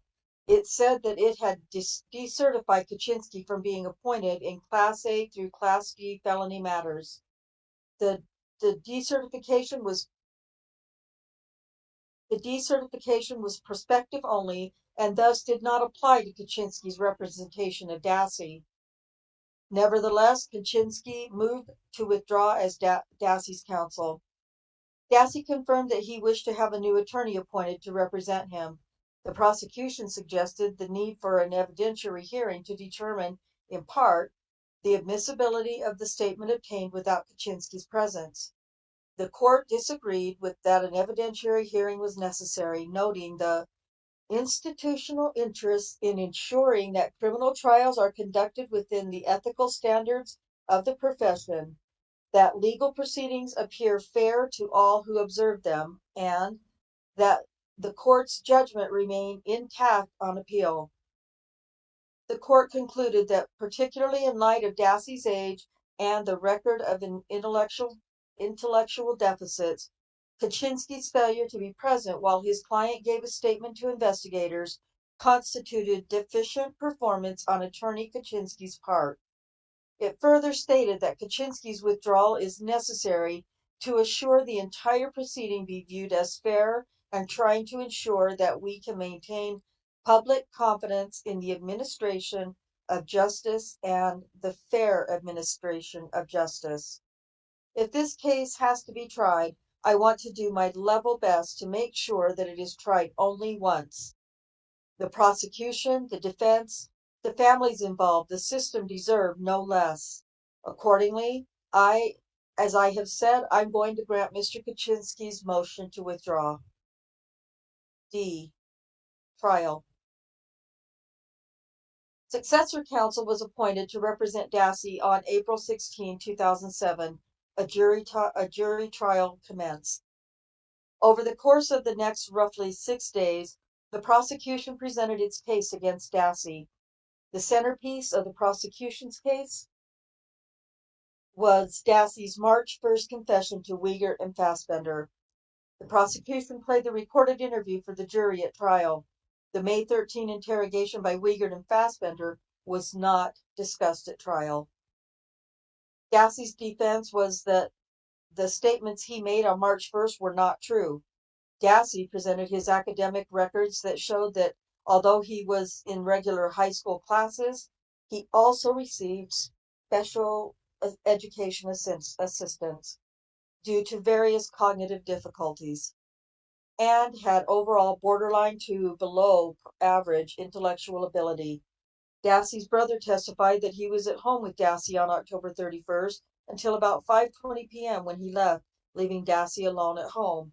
Dassey's brother's boss also testified that he called the Dassey residence on October 31st at about 6 p.m. and spoke with Dassey. Dassey testified on his own behalf. He said that after he got off the school bus with his brother at about 3:45 p.m., he played video games until he made himself dinner about 5 p.m. Dassey's mother came home around that time, and after he was done eating, he spoke with her briefly. Dassey's brother left at about 5:20 p.m. and his mother left at about 5:30 p.m. After his brother and mother left, Dassey watched television until about 6 p.m. when he received a call from his brother's boss. After a brief conversation, Dassey returned to watching television until about 7 p.m. when Avery called. Avery invited Dassey over to the bonfire, so Dassey changed clothes. Avery called again, and Dassey told him he was on his way. Dassey went to the fire pit by Avery's house, where Avery was burning some branches and tires. Avery told Dassey that he wanted to pick up the yard, so they drove around in a golf cart for about 45 minutes, picking up things that they could burn: wood, tires, an old cabinet, and a van seat. Avery then asked Dassey to help him clean up something in the garage. Dassey described it as looking like fluid from a car. They used gasoline, paint thinner, and bleach, along with his brother's old clothes, to clean it up. When they threw the clothes on the bomb, when done, they threw the clothes on the bonfire. Dassey never asked Avery what it was they were cleaning up. After about 15 minutes of cleaning, Dassey and Avery returned to the bonfire and added some of the debris they'd gathered from the yard.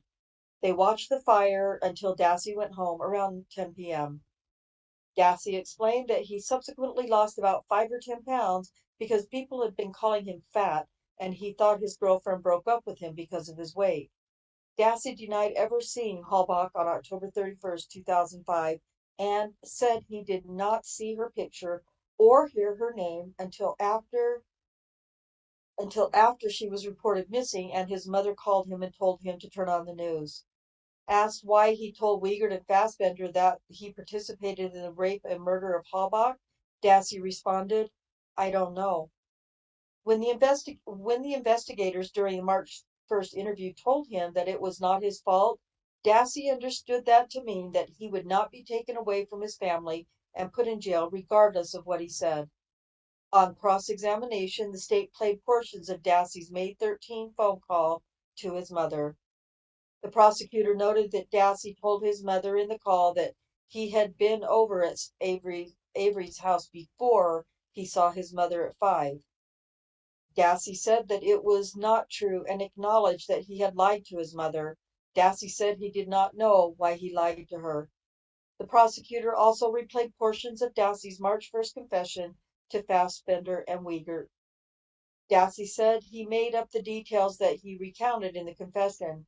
Dassey said he did not know why he had made various inculpatory statements. Dassey speculated that the details he provided to investigators might have been gleaned from books, perhaps one called Kiss the Girls. Dassey also acknowledged lying to a detective earlier when he said that during the week after Halbach was last seen, that Avery did not have a fire. When asked why he lied, Dassey explained, "I'm just like my family. I don't like cops." The defense presented the testimony of forensic psychologist Dr. Robert H. Gordon, who examined Dassey. Dr. Gordon testified that certain factors could make a person more suggestible. With respect to some of these characteristics, Dassey tested in extreme percentiles. For example, when it came to social avoidance, Dassey tested in the first percentile, meaning 99 out of 100 people would grade as more socially outgoing than Dassey. As for social introversion and social alienation, Dassey was in the 2.3 and 1.5 percentiles, respectively. Dassey also tested on the low end of the scales for accommodation and deference, and was also found to be passive and subdued. All characteristics Dr. Gordon opined were consistent with suggestibility. Intelligence testing indicated that Dassey's intelligence was in the low average to borderline range at the 10th and 13th percentile. Dr. Gordon also noted that minors, even older minors, such as 15 or 16-year-olds, have a greater likelihood of suggestibility, especially when they have low intellectual functioning, as do people who have had minimal or no contact with the criminal justice system. Dr. Gordon also assessed Dassey using a test developed specifically to measure suggestibility in the context of interrogations. He noted that certain police interrogation techniques could make a person more vulnerable to suggestibility in an interrogation.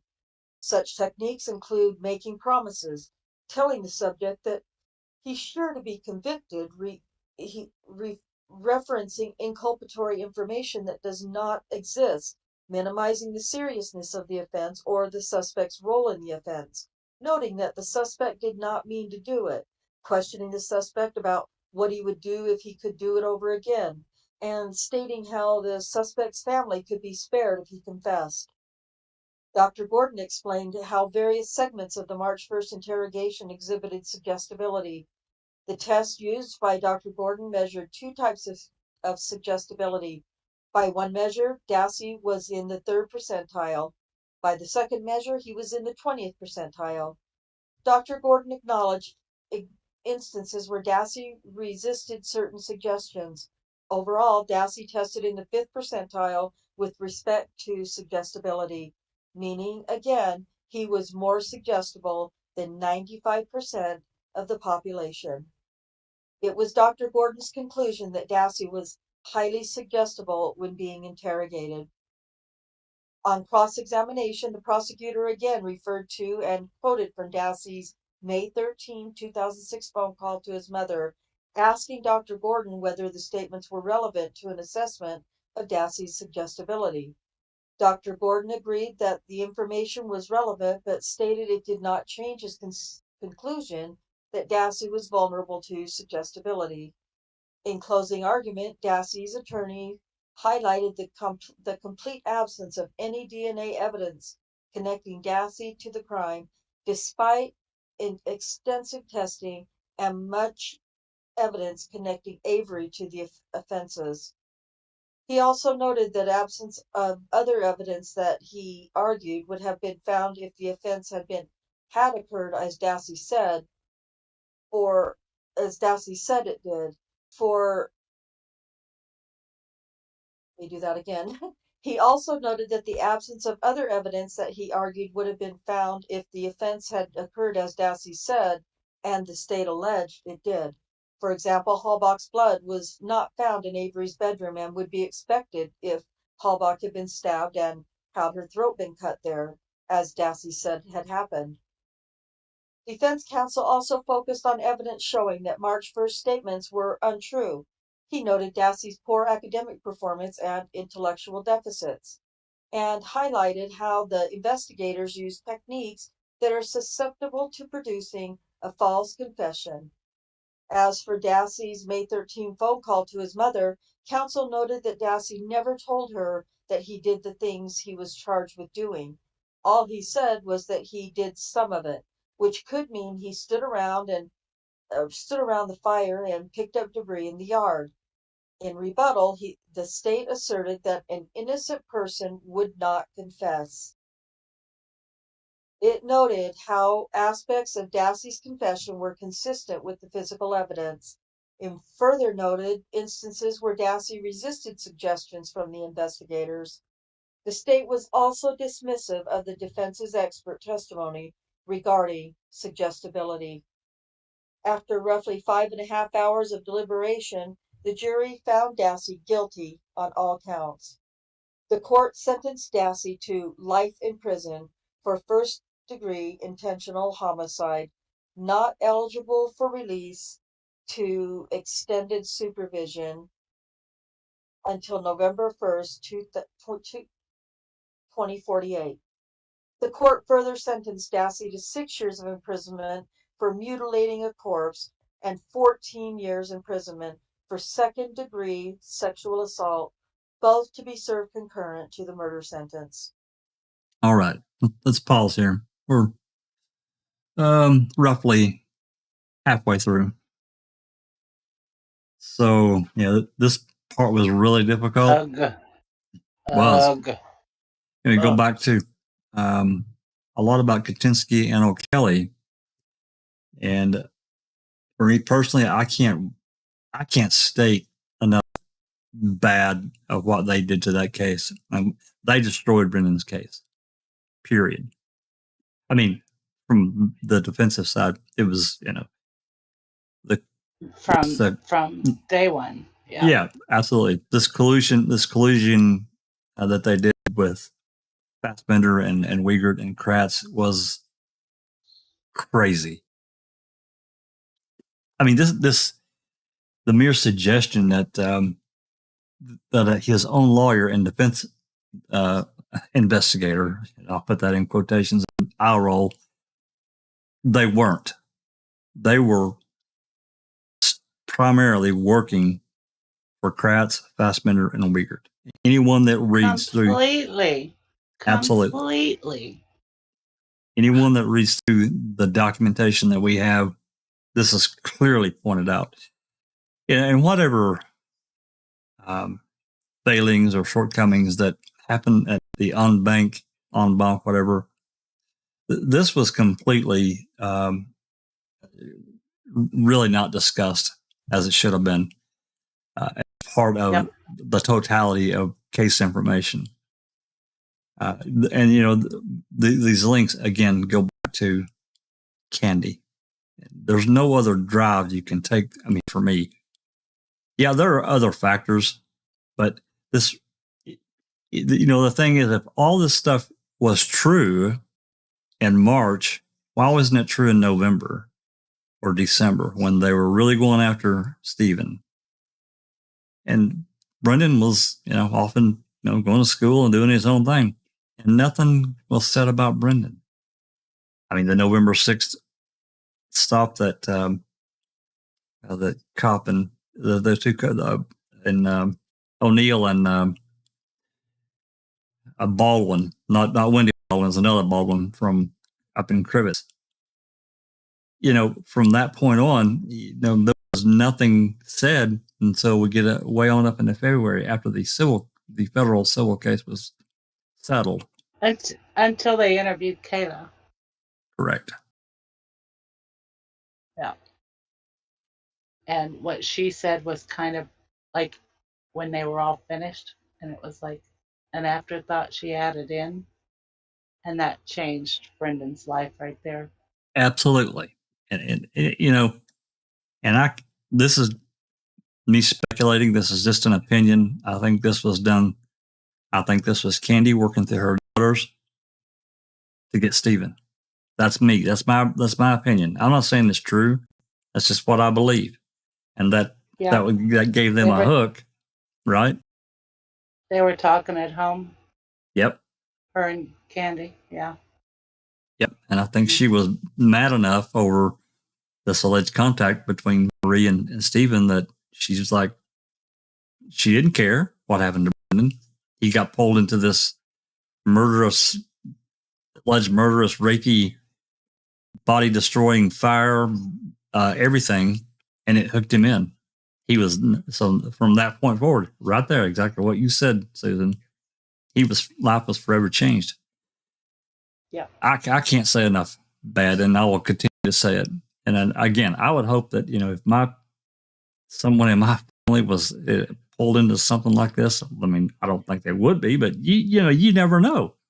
Bam, your life has changed immediately because of what someone said. They didn't have any evidence against Brendan, none, and still don't to this day. Words, only words. That's all. That's the reason that boy's sitting in prison. It is just so stupid. It is. And to have Duffin, you know, state things and see the truth of this, and then have the next three judges, 2 out of those 3 judges, said the same thing. That's right.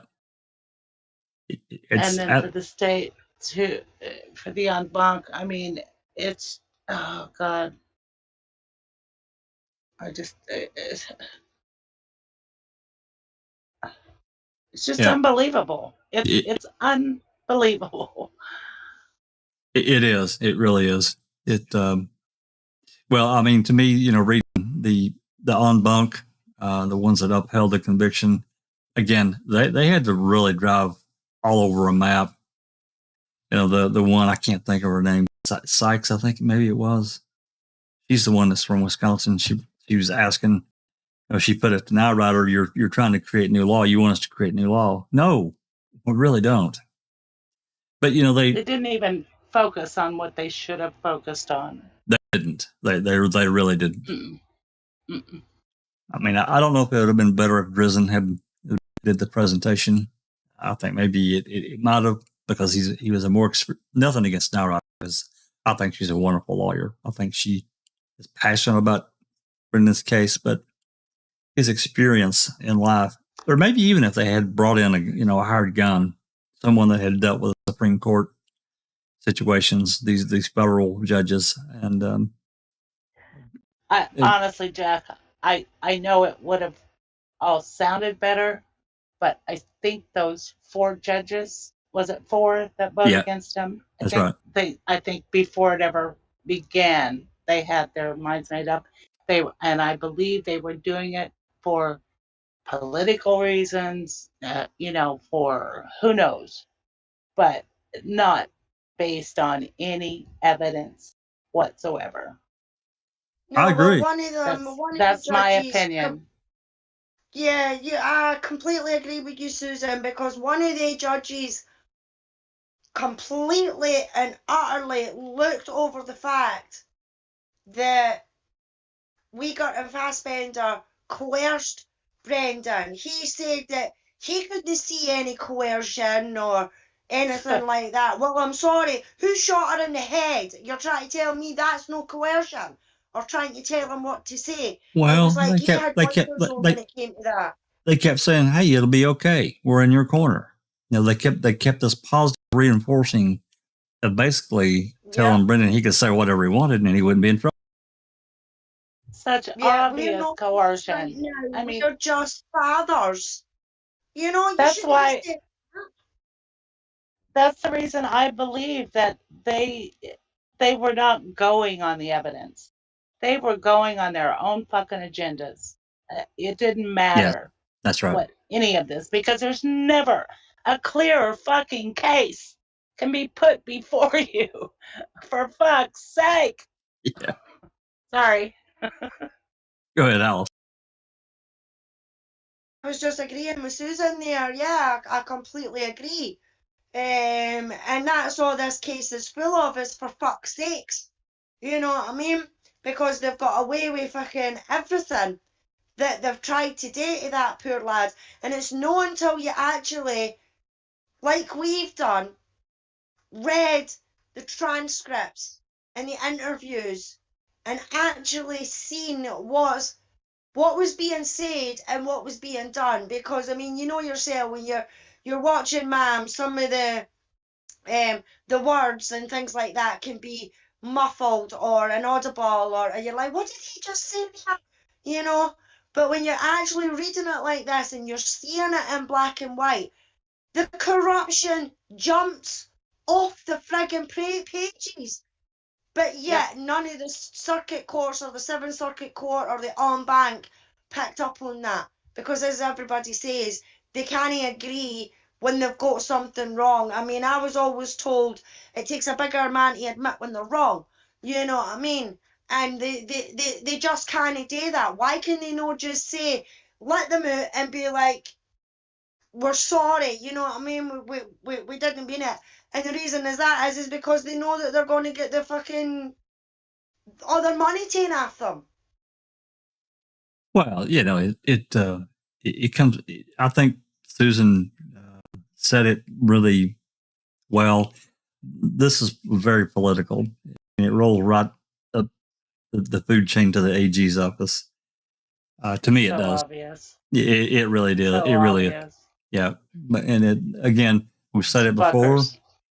It goes back to the 85 case, which links to the civil suit, which then it gets tied together with the Halbach case because, bam, the depositions end. And now we're off to the races with another case. They're all tied. It's all tied together. There's absolutely no doubt. They did ignore a lot of the things that they really should have been focusing on. They were these 4 on-bank judges that ruled and overrode Duffin's decision. To me, they were guilty, period.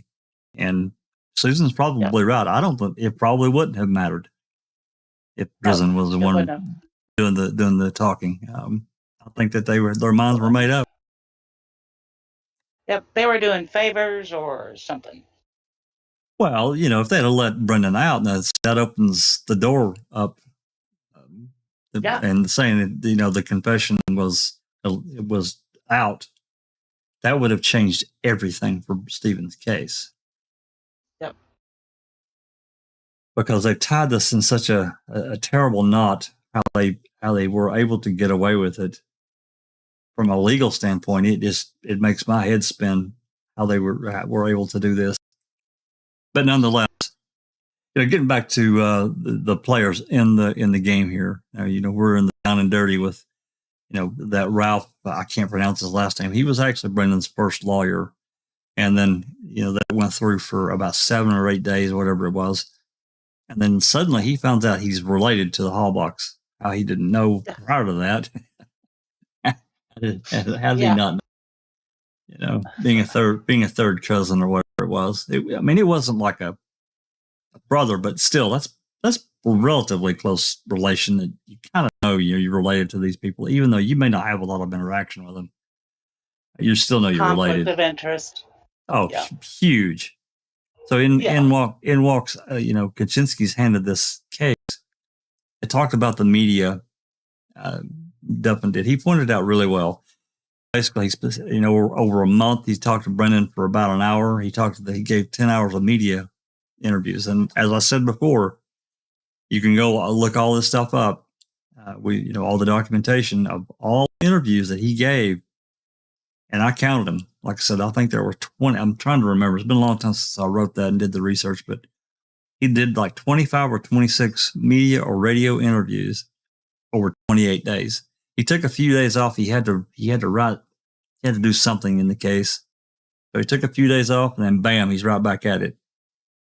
He was so excited to be on camera. It was disgusting. I always had that fucked up smile, that goofy fucking smile.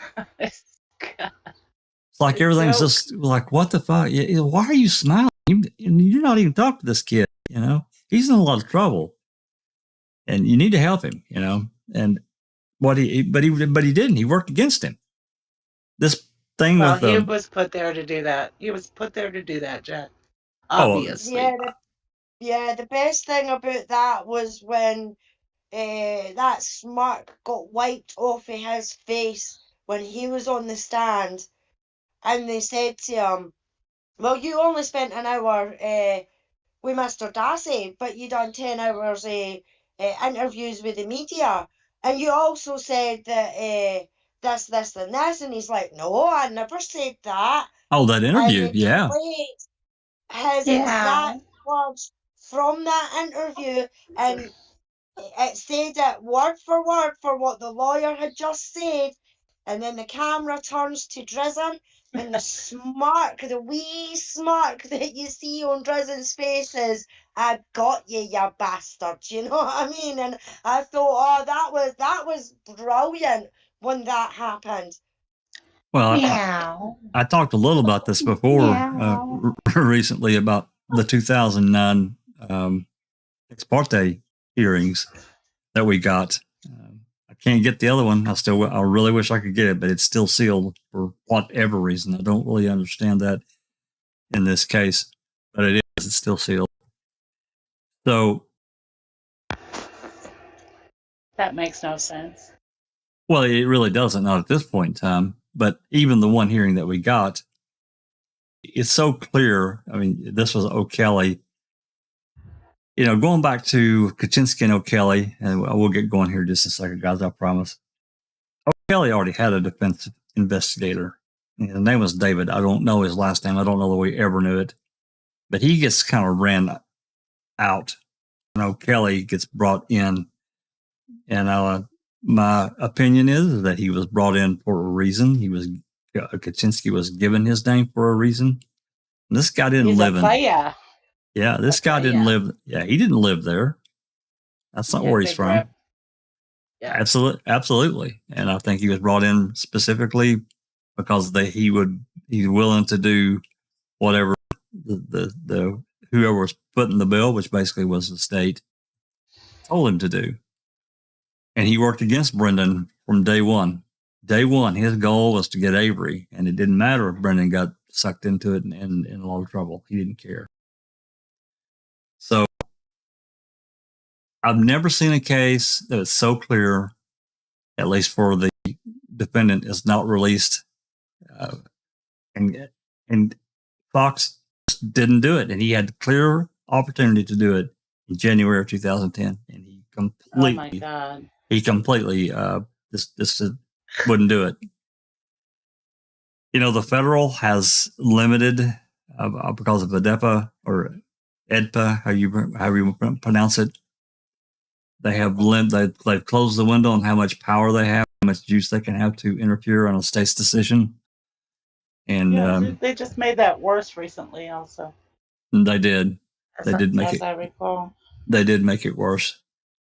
but it's bad enough as it was. The window is very narrow now, and I don't care if the police put someone in a soft room with a comfy couch and sandwiches from Fatso's and all the soda you can drink.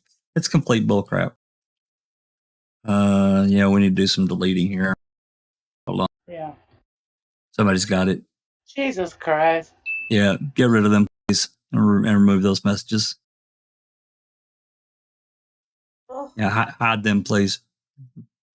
Please. been a minute since we've had them. Thank goodness. Yeah. Bastards. Wow.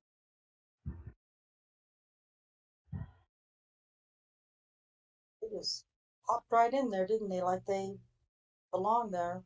Assholes. Yeah, I guess they want to do some advertising. Anyway. Woo!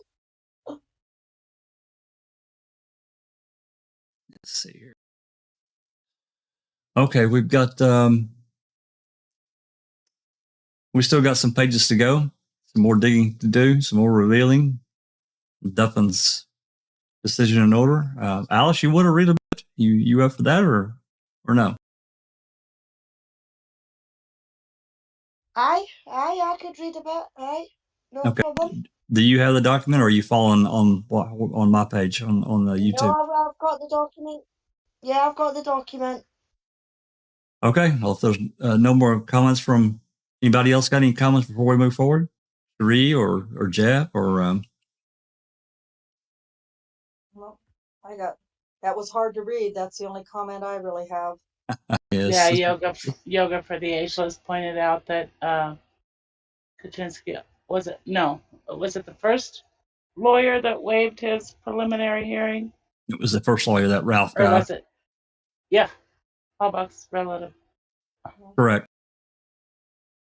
Jesus.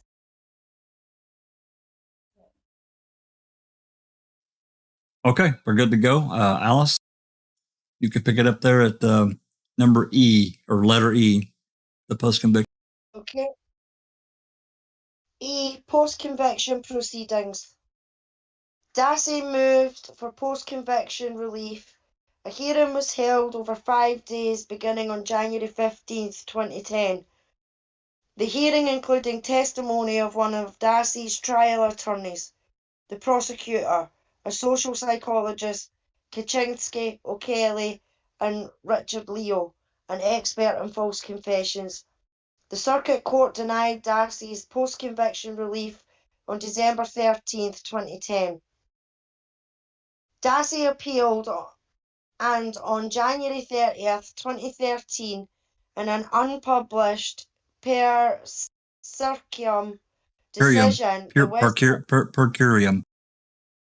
curiam. decision, the Wisconsin Court of Appeals affirmed his conviction. The Wisconsin Supreme Court denied Dassey's petition for review on April 1st, 2013.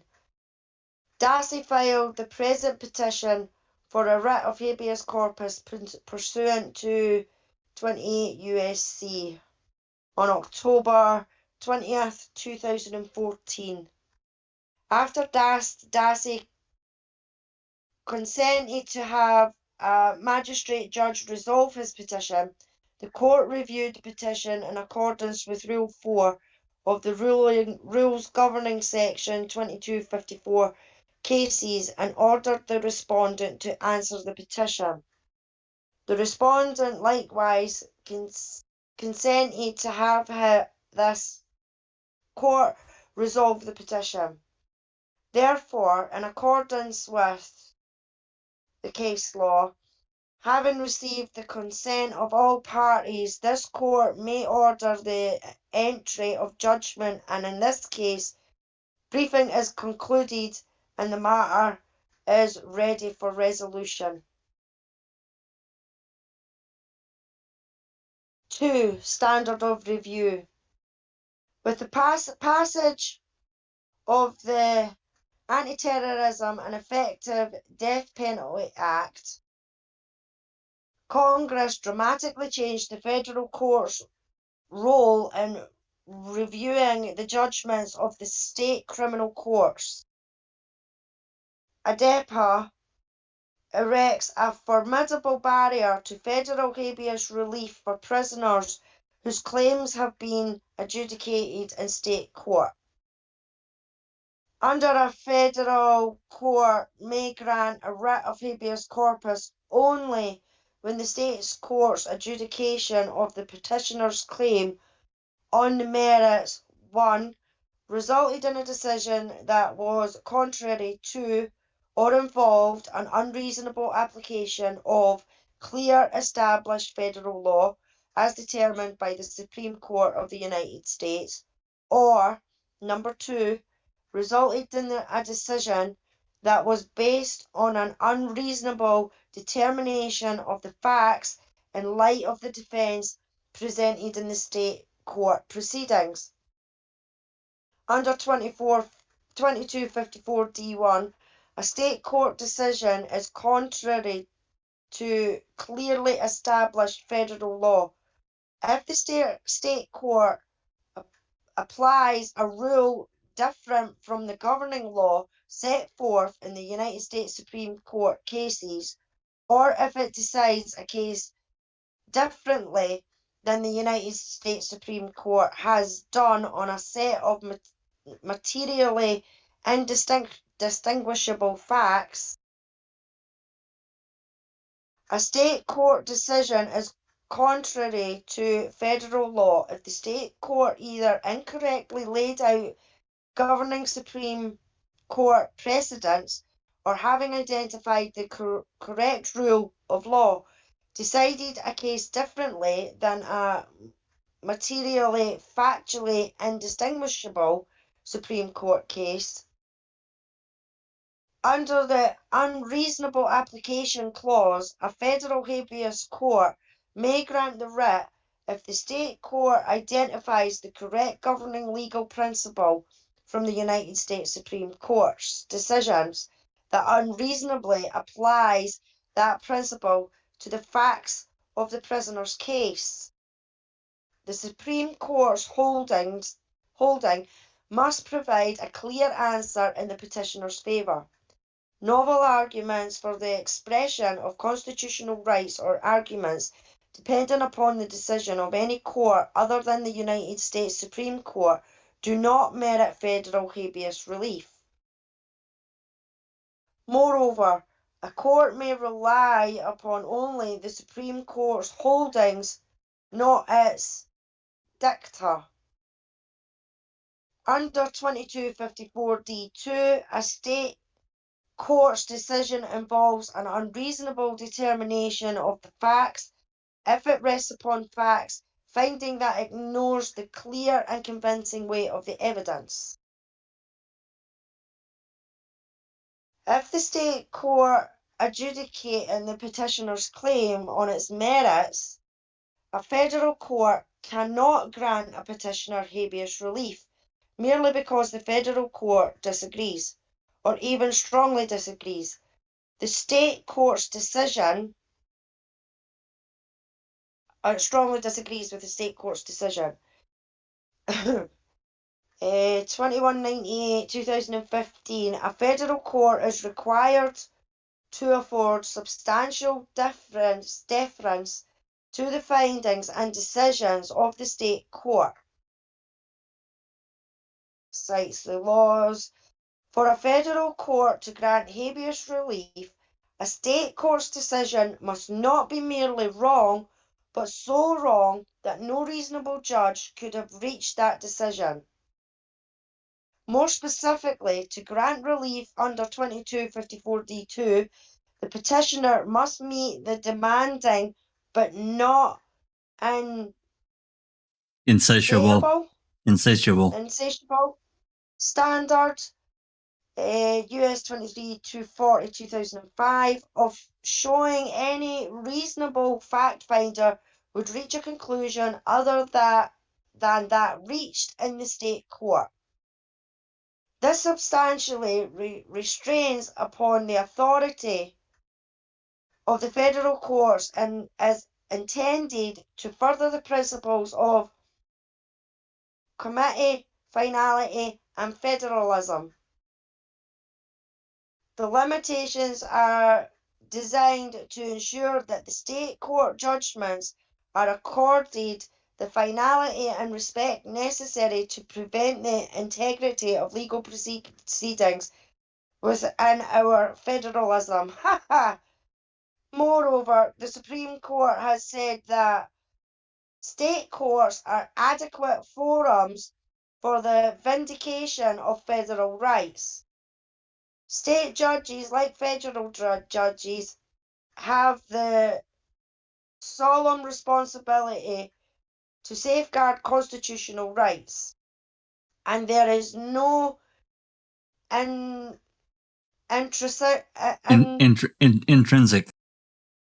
intrinsic reason why the fact that a man is a federal judge should make him more competent or conscientious or learned than his neighbour in the state court.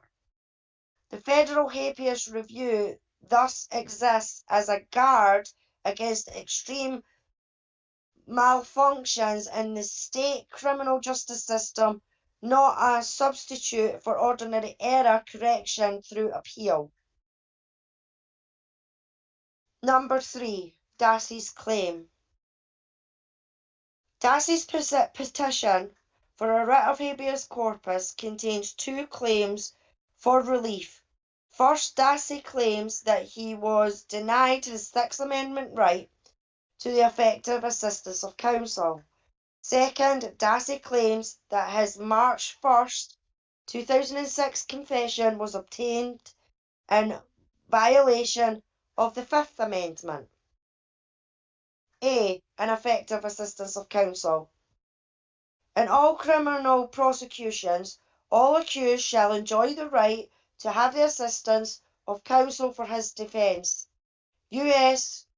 Constitution Amended 6. This includes the right for a defendant to retain an attorney of his own choice, to have an attorney appointed to represent him if he cannot afford an attorney, to be represented by an attorney whose actions are not impacted by a conflict of interest, and to receive the effective assistance of counsel.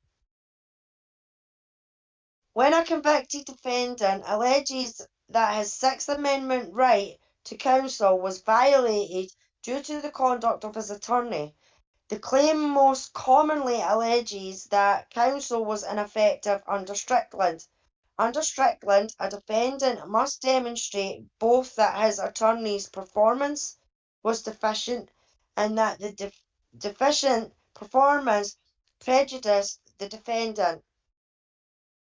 I've just lost my place.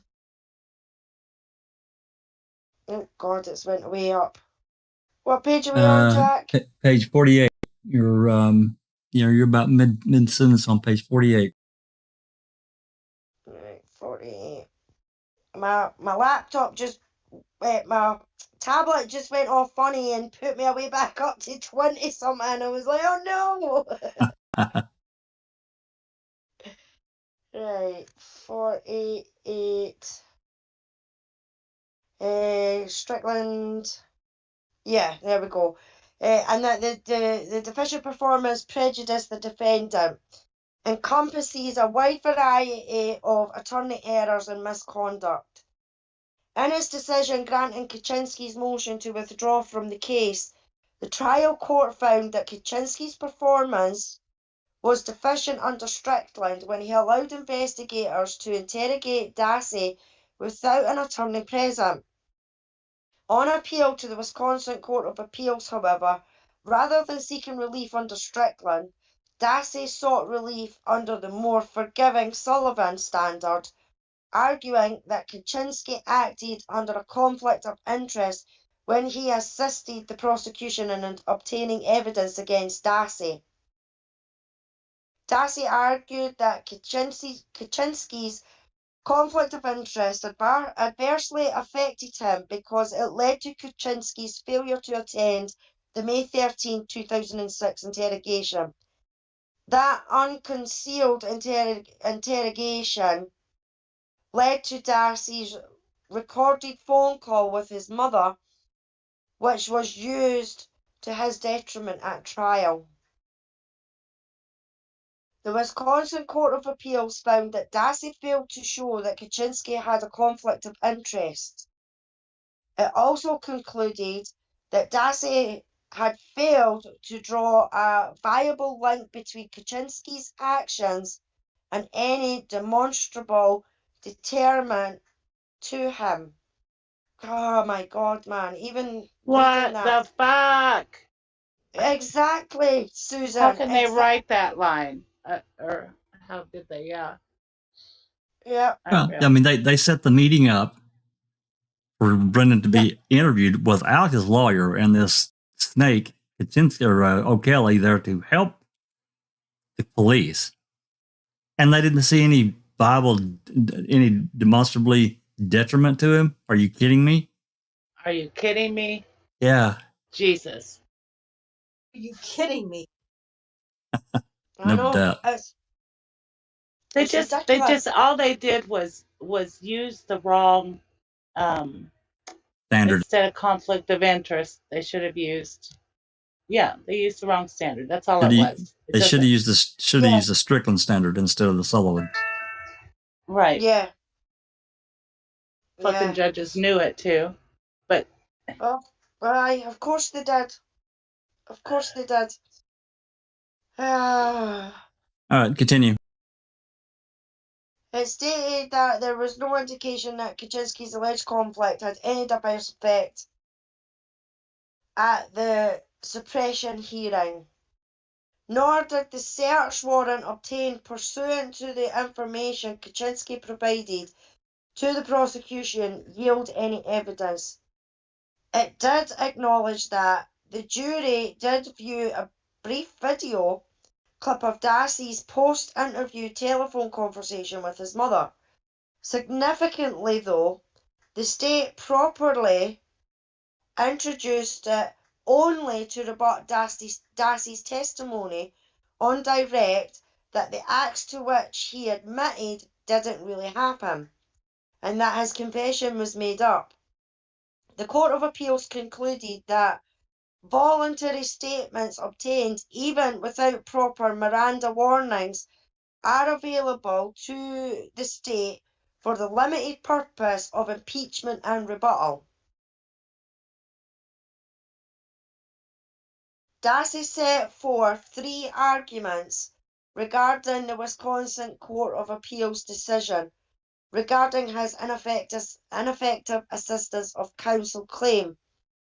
First, he argues that the court's conclusion that Kaczynski did not labour under an actual conflict and that any conflict did not adversely affect the trial was an unreasonable application of clear established federal law. Second, he argues that the Court of Appeals made an unreasonable finding of fact when it found that the state had used the May 13th telephone call between Dassey and his mother only to cross-examine Dassey, when in fact the state used the call at least 3 times, including during closing arguments, to neutralise Dassey's alibi. Third, Dassey argues that the decision applied the wrong rule of law, the Fifth Amendment Miranda impeachment rule, to assess his Sixth Amendment ineffective assistance of counsel claim. 1. Conflict of interest. Although it probably does not need to be stated, it will be Kaczynski's conduct was inexcusable both tactically and ethically. It is one thing for an attorney to point out to a client how deep of a hole the client is in, but to assist the prosecution in digging that hole deeper is an affront to the principles of justice that underline a defence attorney's vital role in the adversarial system. That said, Dassey's attempt to characterise Kaczynski's misconduct as a conflict of interest under Sullivan is misplaced. In Sullivan, 2 attorneys jointly represent the 3 co-defendants, all at separate trials. The Supreme Court concluded that if the defendant did not object to the joint representation at trial, he may prevail on a claim that his right under the Sixth Amendment to the effective assistance of counsel was violated only if he demonstrated that an actual conflict of interest adversely affected his lawyer's performance. That requires a showing that his counsel actively represented conflicting interests. However, unlike a claim under Strickland, no showing of prejudice is required. Some federal courts of appeals interpreted Sullivan as applying to various types of conflicts other than those involving the representation of multiple clients. Entanglement with the romantic entanglement of the prosecution, obligation to form client. You don't have to read all those citations. Yeah, citations. There we go. However, in McCann's v. Taylor, the Supreme Court, excuse me, the Supreme Court stated that the language of Sullivan itself does not clearly establish or indeed even support such expansive applications.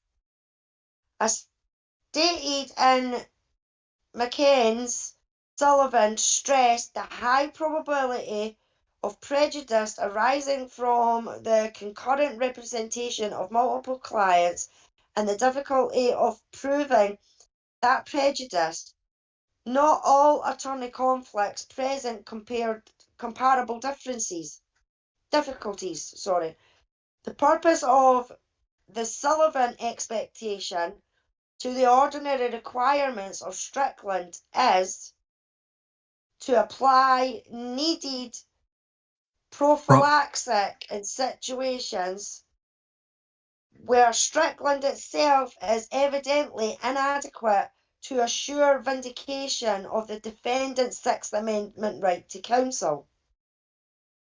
You know, I just want to say something here. Yep. You know, it makes me believe that Brendan's appeal was mishandled on purpose by using Sullivan instead of Strickland. Possibly. Yeah.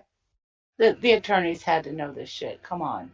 Yeah, that's a good point, Susan. I never thought of it that way. Especially Drizzen. But go ahead. Yeah. Was it Drizzen that handled his appeal? Well, he was part of it. I mean, Nyrider was the lead, but Drizzen gave her the lead. He let her have it. His first appeal?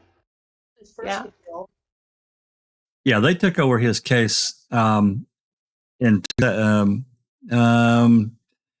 I want to say late 2007 or 2008. I'd have to look to be sure, but it was right after he was convicted. Oh, wow! Yeah, they were his attorneys. Now you would think they know much better than this. What the hell? I know. I don't disagree. I know. I don't disagree. Yeah. Well said. Food to think on. Rhonda, did you have something before we continue? I'm right there with Susan, just flabbergasted. But it should have been filed under Strickland. I mean, everything that I read about it, and it wasn't. I really don't understand why. I really don't. But anyway. Yeah. I mean, especially with Drizzen. You know, yeah. He was an experienced attorney at that time, so he should have known what the difference was between Strickland and Sullivan. McKinnon's. He was a professor, for fuck's sake. Yeah, he knew. Yeah. I mean, and even if they were, law. Exactly. Even in these cases where they may not be sure. I mean, I read other cases. All these appeal attorneys will do, they will go out and they'll bring someone else in, a hired gun, as I said earlier, that really knows their shit about this stuff. and what the courts expect and what they need to hear in order to give relief for their client. So I don't understand it. I know that they want him out, want Brendan out, but you raised a really good point, Susan. Anyway, yeah, go ahead and continue in his argument. Argument to this court, Dassey asserts that there can be no doubt that Kaczynski laboured under an actual conflict, but he never explicitly identifies the nature of Kaczynski's alleged conflict. The closest Dassey comes is when he asserts the problem is that Kaczynski actively and concurrently worked for two masters, the prosecution and or often at the expense of his own 16-year-old client. Dassey never identifies any sort of relationship that Kaczynski had with the prosecutor that establishes a conflict of interest in the sense that the term is generally used. Attorney ethic rules regarding conflicts of interest. Kaczynski was not concurrently employed by the prosecutor's office, did not have any personal relationship with the prosecutor's office, nor did he have any financial or other interest in the work of the prosecutor's office. Finding conflict of interest when the defendant's appellate counsel was concurrently a county attorney.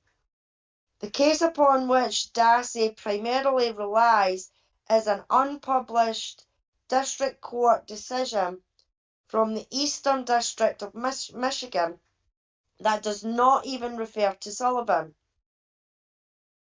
In that case, while entertaining the premise of the petitioner's argument that a defence attorney who chooses to assist the prosecution has a conflict of interest, the court quickly rejected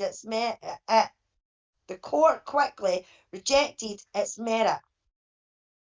Thus, in addition to being non-prejudicial, Thomas cannot be read as endorsing an expansion of Sullivan in the manner Dassey suggests. In Osborne v. Schillinger, cited in Thomas, the defendant pled guilty to various crimes and was sentenced to death. The Court of Appeals for the 10th Circuit affirmed the District Court's decision to grant Osborne's petition for a writ of habeas corpus. The court said, quote, a defence attorney who abandons his duty of loyalty to his client and effectively joins the state in an effort to attain a conviction or death sentence suffers from an obvious conflict of interest, unquote. The court continued, quote, in fact, an attorney who is burdened by a conflict between his client's interests and his own sympathies to the prosecution's position is considerably worse than an attorney with loyalty to other defendants, because the interests of the state and the defendants are necessarily in opposition. These statements would seem to strongly support Dassey's petition that an attorney whose work to facilitate his client's conviction acts under a conflict of interest. However, Osborne not only predates ADEPA, but also McKinnon's, where the Supreme Court made it clear that Sullivan was clearly established federal law only with respect to conflicts of interest resulting from the concurrent representation of multiple clients. Finally, Osborne was not strictly a Sullivan conflict of interest case. The court relied upon the general rule set forth in Sullivan, Strickland, and United States versus Cronick to conclude that Osborne's rights under the Sixth Amendment were violated. Specifically, the court stated, we base our conclusion that Osborne did not receive effective assistance of counsel on the clear evidence that the process by which he pled and was sentenced to death was not adversarial and therefore was unreliable. That principle is taken from Strickland. Thus it appears that Osborne was more accurately a Strickland case, and statements that might be seen as emerging from Sullivan were merely corroborative to the decision. The Supreme Court has never held that the Sullivan standard applies to the sort of purported conflict Dassey identifies here. In fact, the court in McKennan's expressly stated that it is not clearly established that Sullivan applies in any context other than conflicts resulting from the concurrent representation of multiple clients. Thus, Sullivan is inapplicable here because Dassey may obtain relief under 2254D1 only when the state court decision was contrary to or involved an unreasonable application of clear established federal law as determined by the Supreme Court of the United States. The Supreme Court's statement in McKennan's make it clear that this court is prohibited from granting Dassey the relief he seeks now. Relief under the Sixth Amendment may be found, if at all, only under Strickland. So to me, there, in a way, that's Duffin saying, I think, trying to give them a heads up, saying, look, you've done it under the wrong one, you want to do it under this one, so put in an appeal, and you might get it under Strickland. That's right. It should have been filed under Strickland, not Sullivan, because he laid out the correlation as to why Sullivan doesn't apply. So I don't really understand how an experienced lawyer like Drizzen could have missed that and misinterpreted that. I don't know. I guess lawyers get off on these tracks. I guess it's like everybody else, and they convince themselves that the logic they're following is correct. I don't know, Jack. That's an awful big. That's a pretty big stretch, isn't it? Jesus. I know, it's pretty big. It's sad. Well, we've got a lawyer here, Cherie. What do you think? Give us your opinion. Well, I don't have their experience, but I think he's really parting. Like, I think that Osborne case seemed to be really on point for Brendan, but it wasn't really a controlling case because it wasn't even, it was in Michigan and it was just like a lower level case, I think. So I guess if you go with the, the high controlling law, then Strickland should have been it. But I can see why they were attracted to that Osborne case because it seemed like on point, where the lawyer was working for the prosecution instead of for his own client. It seemed like even if he wasn't doing it, really, but in effect he was. But what I took from it was that it really applies to multiple clients. Yeah, it did. Then that's the bigger difference. Yeah. If you mean Sullivan, yeah. Yeah. Yeah, and that's what they were using as the main law. Yeah, I see what you're saying. I think he just maybe got so stuck on the Osborne case because it was on point that, but it didn't really fit as well under Sullivan, which was the main controlling case, Right. So, yeah. So for that reason, she can't grant it can't grant relief on this AOC. But she does, on the other argument. Right. Yeah. It would be interesting. Maybe even Drizzen may have even said, and I haven't read it or haven't heard it, as to specifically why he and Nyrider and Dvorak, I think, was somewhat part of this as well. I know he was in the 2010 hearings, but why they focused later on this Sullivan aspect instead of Strickland. It'd be interesting to find out. but nonetheless, Duffin says, hey, you should have filed it under Strickland. It's more applicable. Yeah. Yeah. So Under the Sixth Amendment may be found, if at all, only under Strickland. right. How can they not know that? I don't know. I don't know. You know, it goes back to working for two masters and what they were looking at, you know, maybe politically or who knows, you know. Yeah.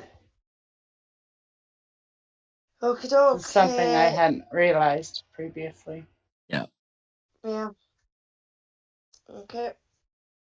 Thus, the court considers whether it might be appropriate to reconstrue Dassey's ineffective assistance of counsel claim as arising under Strickland. The respondent argues that it is not, although in both the Court of Appeals and in his petition for review of the Wisconsin Supreme Court, Dassey repeatedly referred to his claim regarding Kaczynski's misconduct as one of ineffective assistance of counsel. He never actually made a Strickland argument. Dassey's only discussion of Strickland in the Wisconsin Court of Appeals in the context of Kaczynski's actions was when he asserted even Strickland itself establishes that when defense counsel breaches the duty of loyalty, as Kaczynski unquestionably did here, then he operates under a conflict of interest governed by Sullivan. What the court actually said in Strickland was the inverse, that if a defense attorney operates under a conflict of interest, he breaches the duty of loyalty to his client. Although a claim of ineffective assistance of counsel is often synonymous with a Strickland claim, courts have used the term to describe both Strickland and Sullivan claims, e.g. Blake v. United States, Stoyer, United States, but the claims are distinct. Naturally, one might wonder what difference it makes if an argument for relief for a violation of the Sixth Amendment is under Sullivan or Strickland. Why not just view the matter broadly, as the court arguably did in Osborne, and focus on the general Sixth Amendment consideration of whether the result of the particular proceeding is unreliable because of a breakdown in the adversarial process? The answer lies in ITBA and doctrines set forth in case law that restrains a federal court's authority to correct errors in state criminal proceedings. It is not only presumed that state courts are capable of protecting constitutional rights, but also that state judges will adhere to the solemn responsibility. Federal courts are bound to respect the decisions of state courts and the finality of their judgments. As part of the policy of ensuring that federal intervention occurs only as a last resort, the prisoner must give the state courts a meaningful opportunity to pass upon the substance of the claims later presented in federal court. That requires that he articulates both the operative facts and the controlling legal principles on which his claims is based. There is certainly commonality between the Sullivan claim Dassey made and the Strickland claim he could have made, noting that a conflict of interest claim may be presented under both Strickland and Sullivan. As noted above, each constitutes a violation of the Sixth Amendment that can be referred to generally as ineffective assistance of counsel. The argument Dassey made in the state courts calls to mind the same Sixth Amendment right implicated under Strickland. Each requires proof of a harm varying only in the amount of harm, adverse effective versus prejudice, that the petitioner must prove proceedings under Sullivan places a lighter burden on the defendant than Strickland because demonstrating an adverse effect is significantly easier than showing prejudice. Dassey's Sullivan claim and his plausible Strickland claim are also based on the same facts. However, the court finds that it need not consider whether it may consistent with the rules regarding exhaustion and fair representment, reconstrue Dassey Sullivan claims as a Strickland claim. Crucially, Dassey never asked this court to consider whether Kaczynski rendered ineffective assistance under Strickland. Indeed, he acknowledges a distinction between Sullivan and a Strickland claim when he emphasises that demonstrating an adverse effect under Sullivan is significantly easier than showing prejudice under Strickland v. Washington.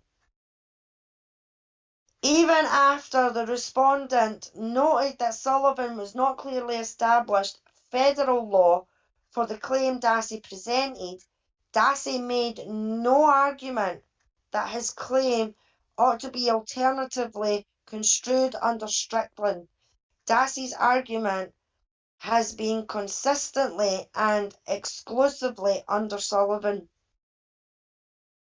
In the absence of any request from Dassey, the court finds it inappropriate to reconstrue his Sullivan claim as a Strickland claim. Such extraordinary action would be outside the permissible bounds of judicial action, especially given the policies that circumscribe the role of federal court in reviewing state court convictions. In short, the Supreme Court has never recognised misconduct such as Kaczynski's as a conflict of interest under Sullivan. Therefore, federal law prohibits the court from granting Dassey habeas relief on this claim. Although Kaczynski's misconduct might support a claim for relief under Strickland, Dassey never made this argument to the state courts or to this court. Consequently, federal law likewise prohibits the court from considering whether Dassey would be entitled to habeas relief on this alternative basis. Okay, let's pause here.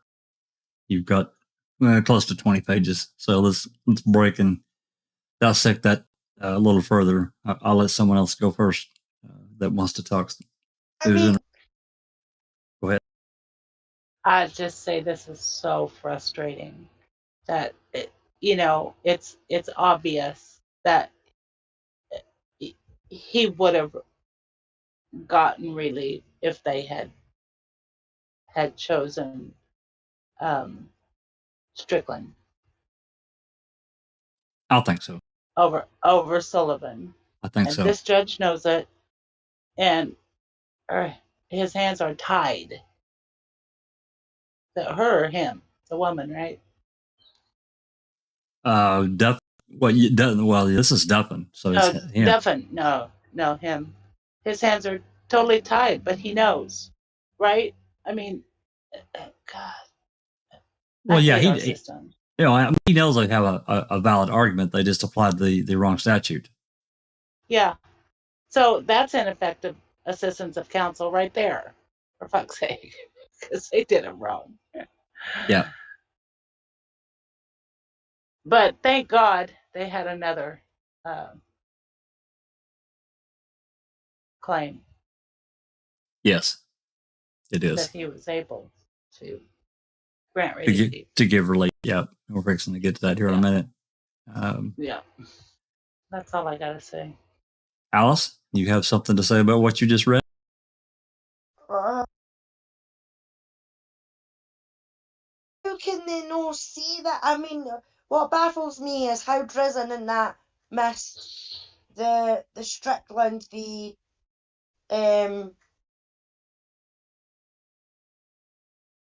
Was it Strickland and Williams, I think. I can't remember the name. I can't remember, but yeah, the Strickland. but for them, yeah, for Sullivan, for them to get they two mixed up, I don't understand that at all. I really, really don't. For the experience that Drizzen had, for that to be a mistake, you know, I just don't understand it at all. I really don't. Because surely he should know which one is which, you know. Kaczynski threw Brendan under the friggin' bus. And Yeah, if that's and no misconduct to the highest level and no being loyal to his client, then I don't know what is. yeah, these connections between, we've got the emails between Kaczynski, O'Kelly, Gratz, Fallon were copied, Uyghur and Fassbender were copied. This constant communication, and he not only threw Brendan under the bus, he climbed in the bus and backed over him several times. To me, he did. There's no way around it. He wrecked the case. He wrecked it. Yep. Ron. Agree. Oh, I'm just deleting porn bots. Sorry. You're fine. Hey, Dr. Silkman's here. Doc's here. Hey, Doc. Sugar. Oh, I'm removing porn bots from. Oh shit, my daughter. Sorry, I better mute my mic. Yeah, Doc, if you feel like coming in and talking for a bit, even just commenting, you're more than welcome. Take whatever, this is to me, it's a really important document. It's definitely one of the best dissections of Brendan's case that we have, if not the best. Yeah. So, yeah, because Duffin really breaks it down bit by bit, doesn't he? He does. He really does.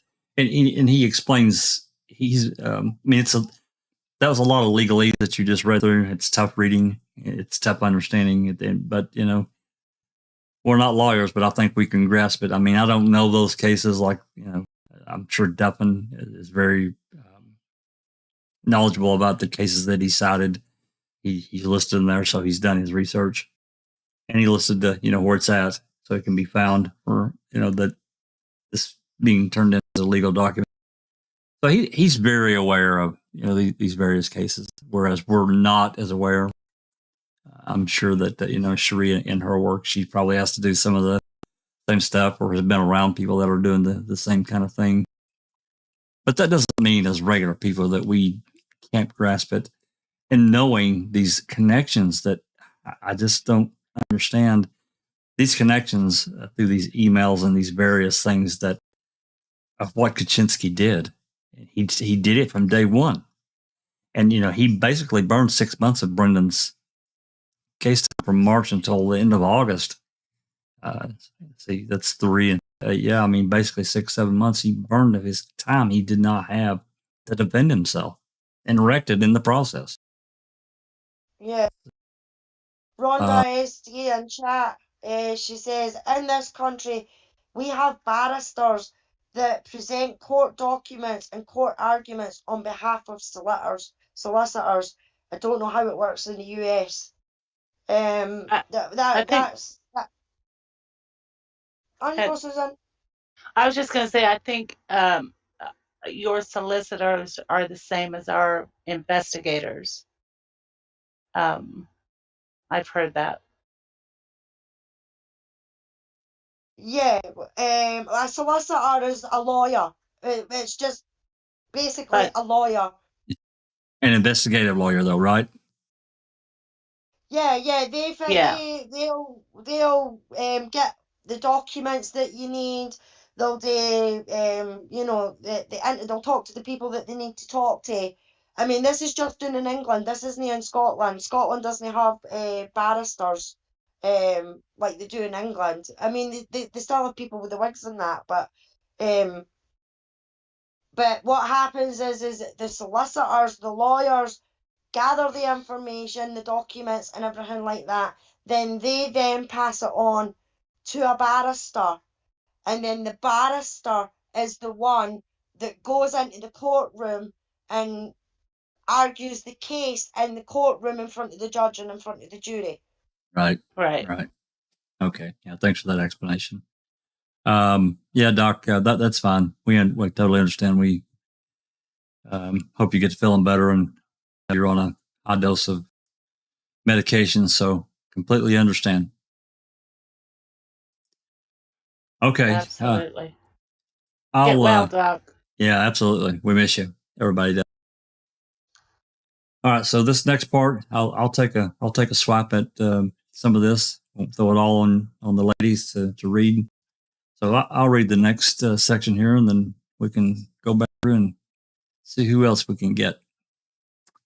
Okay. Number 2, introduction of the phone call at trial.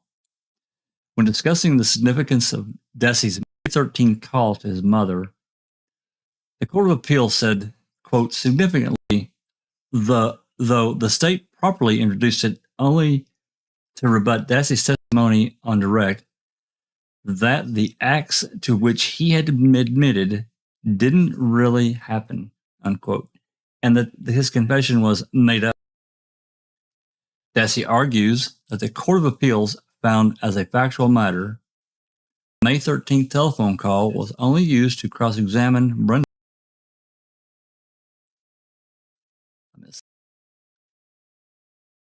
Only to cross-examine Brenda. He points out that the trial transcript is clear that his phone call to his mother was referred by the prosecution at least 3 times at trial during its cross-examination of Dassey, during its cross-examination of Dassey's expert, and during the closing argument. But the Court of Appeals never said that Dassey's phone call to his mother was used to cross-examine Dassey. It said it was introduced for only one purpose, which was to rebut Dassey's testimony on direct that the acts to which he had admitted to didn't really happen, and that his confession was made up. Evidence introduced for only one purpose might be used multiple times in various ways with many different witnesses. What the Court of Appeals said was accurate and not unreasonable. Number 3, the legal standard applied by the Court of Appeals. Regarding the admission of Dassey's phone call to his mother, the Court of Appeals also said, quote, voluntary statements obtained even without proper Miranda warnings are available to the state for the limited purposes of impeachment and a rebuttal. See State v. Knapp. Dassey argues that the Court of Appeals acted contrary to clearly established federal law by applying the wrong legal standard to his claim. The court acknowledges that the Court of Appeals statement that the, quote, voluntary statements obtained even without proper Miranda warnings are available for the state for the limited purpose of impeachment and rebuttal, end quote, is confusing given the context of its case. Dassey never claimed that his call to his mother should have been excluded because it was made without the benefit of his Miranda warning. The court suspects that the Court of Appeals was merely attempting to analogize the admission of the statement obtained in violation of Sullivan to the admission of a statement obtained in violation of Miranda. Whether such a comparison is sound is a question this court need not determine. The Court of Appeals decision is clear that this was not the basis for its rejection of Dassey's claim. The statement was extraneous and immaterial. Let's see, he's talking about Dittman focuses on the ultimate decision of the state court, not on parts of the written opinion that might in isolation appear to be misguided, but that in the end are not necessary to the outcome. Thus, the court cannot conclude that Dassey has shown the Court of Appeals decision denying him relief on Sullivan claim was contrary to clearly established federal law or based upon unreasonable determination of the fact. B. Voluntariness of Dassey's March 1, 2006 confession. The United States Supreme Court, quote, has long held that certain interrogation techniques, either in isolation or as applied to the unique characteristics of a particular suspect, are so offensive to a civilized system of justice that they must be condemned under the due process clause of the 14th Amendment, end quote. He says Miller, v. Benton, and so forth. This includes the sort of means that are, quote, revolting to the sense of justice, end quote, such as, quote, beatings and other forms of physical, psychological torture, end quote.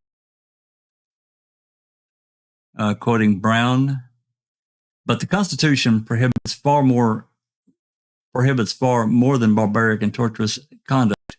Indeed, more subtle police pressures, such as false promise of leniency, may render confession involuntary.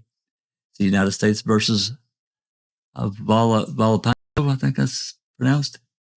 If a confession is the product of deceptive interrogation tactics that have overcome the defendant's free will, the confession is involuntary. In determining whether a defendant's will was overborne in a particular case, the court has assessed the totality of all surrounding circumstances, both the characteristics of the accused and the details of the interrogation. The voluntariness of juvenile confessions must be evaluated with special care. He's quoting several cases here where this talks about special care. That's in Ed. I'm not going to quote all these. Let's move on down here. Coercive police activity is a necessary predicate to the finding that a confession is not voluntary within the meaning of the due process clause of the 14th Amendment. And he quotes citing Colorado versus Connolly. A confession is not involuntary merely because the actions of the police caused the person to confess. Johnson v. Trigg. And a suspect's deficient mental condition standing alone will not sustain a finding of involuntariness. Quoting Connolly, whether a statement was voluntary is a question of law. And he quotes Miller. Though the voluntariness of a confession is an issue of law, the factors underlying that determination are issues of fact to which Statute 2254E, number 1, is presumption of correctness applies. States EX Rel. Weems and Williams. Determinations of factual issues made by the state court are presumed correct in a federal habeas corpus proceeding unless the petitioner rebuts that presumption by clear and convincing evidence. The presumption of correctness also applies to factual findings made by the state court of review based on the trial record. Thus, a decision involves an unreasonable determination of facts under 2254D2 if it rests upon fact finding that ignores the clear and convincing weight of evidence. As recounted by the Court of Appeals, the state court found the following facts regarding Dassey's May 1st confession. Dassey had a low average to borderline IQ, but was in mostly regular track high school classes, was interviewed while seated in an upholstered couch, never was physically restrained, and was offered food and beverages and bathroom breaks, was properly Mirandized, and did not appear to be agitated or intimidated at any point in the questioning. Investigators used normal speaking tones with no hectoring therein or promises of leniency, prodded him to be honest as a reminder of his moral duty to tell the truth, and told him they were in his corner, would go to bat for him to try and achieve a rapport with Dassey and convince him that being truthful would be in his best interest. The Court of Appeals held that these findings of fact were not clearly erroneous. It noted that the investigators are permitted to make statements that encourage honesty and do not promise leniency. Moreover, investigators may assert that they knew the facts of which they do not actually have known. The truth of a confession remained for the jury to determine. Number 1, similar cases. In a number of post EDPA cases, the Court of Appeals for the Seventh Circuit addressed this question of whether a state court unreasonably concluded that a juvenile confession was voluntary. Some of these cases deal with sufficiently analogous circumstances, such as the court finds it helpful to look to them in guiding the present decision. In Carter v. Thompson, the court determined habeas relief to a 16-year-old girl who was kept in the police station for 55 hours, never told that she was free to leave, never reported the opportunity to shower or given a change of clothes, a pillow, or a blanket, and who had to sleep on a bench in the interview room. She was repeatedly subjected to questioning. No parent or other adult protecting her interest was present till after she had confessed. While referring to the circumstances as unsettling, the court ultimately concluded that the state's court decision holding her confession was voluntary was not objectively unreasonable. God almighty. 55 hours, no breaks, can't change clothes, can't shower. Are you kidding? Wasn't told you're free to leave? Come on. In Avery v. Davis, Avery was a 15-year-old illiterate enrolled in a special ed classes and had borderline intellectual functioning when police officers went to his home about 5:30 a.m. and took him to the police station for questioning about his involvement in a murder. He had no prior involvement in the criminal justice system, and no parent was present during the interview. 2 hours after arriving in the station, detectives undertook a brief, unproductive interview of him.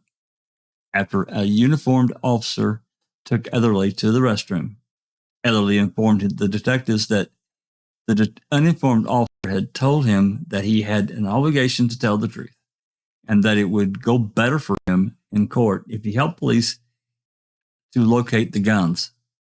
A detective responded that they could not make any promises, but said they would inform the court of his assistance. Etherly then provided an inculpatory statement. The Court of Appeals determined that the state court was not unreasonable in finding that Etherly's statement was voluntary. In Hardaway v. Young, the suspect was just 14 years old when he was questioned about murdering an 11-year-old gang member. Detectives roused Hardaway from his sleep at his home around about 8 a.m. and took him to the police station, where they questioned him briefly before he spent most of 8 hours, next 8 hours, alone in an interview room. At 4:30 p.m., two new detectives advised Hardaway of his Miranda rights and proceeded to question him. Hardaway confessed. Given Hardaway's extreme youth, the Court of Appeals carefully scrutinized the circumstances of his confession, including the fact that there was no friendly adult present to guard against undue police influence. But the court noted the other facts that tended to support a finding that the confession was voluntary. The police used no particularly coercive or heavy-handed interview techniques, such as making Hardaway strip and wear jail clothes or handcuffs. Questioned him for lengthy periods without a break, misrepresenting evidence, or showing graphic pictures of the murder scene. Hardaway was experienced with the criminal justice system, having been arrested 19 times in the preceding 2 years. He appeared to understand his Miranda rights, that he was able to explain them in his own words. There was no indication that Hardaway had mental incapacities or other infirmities that would make him incapable of understanding his rights. His test scores showed an IQ of 95 and the educational performance of an average sixth grader. Despite the gravest misgivings, the Court of Appeals reluctantly concluded that, given the deferential standard set forth in EDPA, it was compelled to defer to the findings and conclusions of the state courts because reasonable minds could differ. Conversely, in AM v. Butler, the court affirmed the district court's grant of writ to a petitioner who, at 11 years old, confessed to the brutal murder committed when he was 10 years old of his 83-year-old neighbor. Initially regarded as a witness, the youth was questioned numerous times and told various versions of the relevant events, eventually repeatedly admitting to the murder. However, once his mother was located and joined him in the interrogation, he recanted. Later, he purposely admitted the murder to his mother, a point disputed by his mother at trial. According to the petition, a detective pounded on his knees and told him his fingerprints were on the murder weapon and said that if he confessed, God and the police would forgive him and he could go home in time for his brother's birthday party. The court emphasized that the petitioner was not a seasoned juvenile defendant. In fact, he had no prior experience with the criminal justice system when he was questioned for almost 2 hours in a closed interrogation room with no parent or guardian, lawyer, or anyone at his side. A detective continually challenged the petitioner's statement and accused him of lying, a technique of which could easily lead a young boy to confess to anything. The court affirmed the district court's decision to grant the writ. In the dissent, Judge Easterbrook accused the majority of continuing to apply the pre-EDPA standard of review. In his view, affording the state court's decision the significant difference required under EDPA, the court was required to deny the writ. He noted that the detective did not attempt to overbear the petitioner's will, treat him poorly, or hold him for extended periods, and the petitioner repeated his confession many times after the relevant interview. Reliability is a factor under the totality of the circumstances. Dassey argues that the March 1 interrogation, the investigators repeatedly fed him facts, including facts that were not publicly known. Such fact-feeding could suggest that Dassey's confession was not reliable. Thus, as a preliminary question, the court considers whether the reliability of Dassey's confession is a factor that the court should take into account when assessing whether Dassey's confession was voluntary under the totality of circumstances. Initially, or intuitively, one would not expect Dassey to provide the level of detail he did on March 1 had he not been involved in the events described. The prosecution emphasized as much as in closing arguments, quote, people who are innocent don't confess, and the detail provided to the extent this defendant provided it. They don't do that, end quote. Research, however, shows that people do make detailed confessions to crimes that they did not commit. Quoting here, documenting proven false confessions presented as an exhibit by the state in its cross-examination of Leo at Dassey's post-conviction hearing and discussed at length.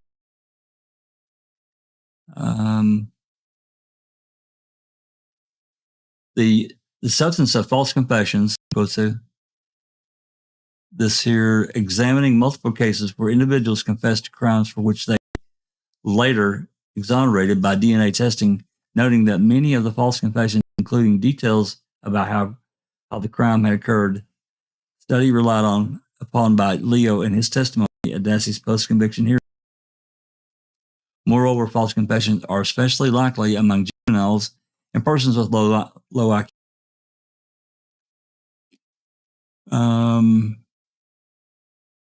Number 1927, see also Stephen A. Drizzen and Richard Leo, The Problem of False Confessions in the Post-DNA World. I think he's quoted an article though. Other traits such as low self-esteem, aversion to conflict, and poor memory tend to make a person more susceptible to false confessions.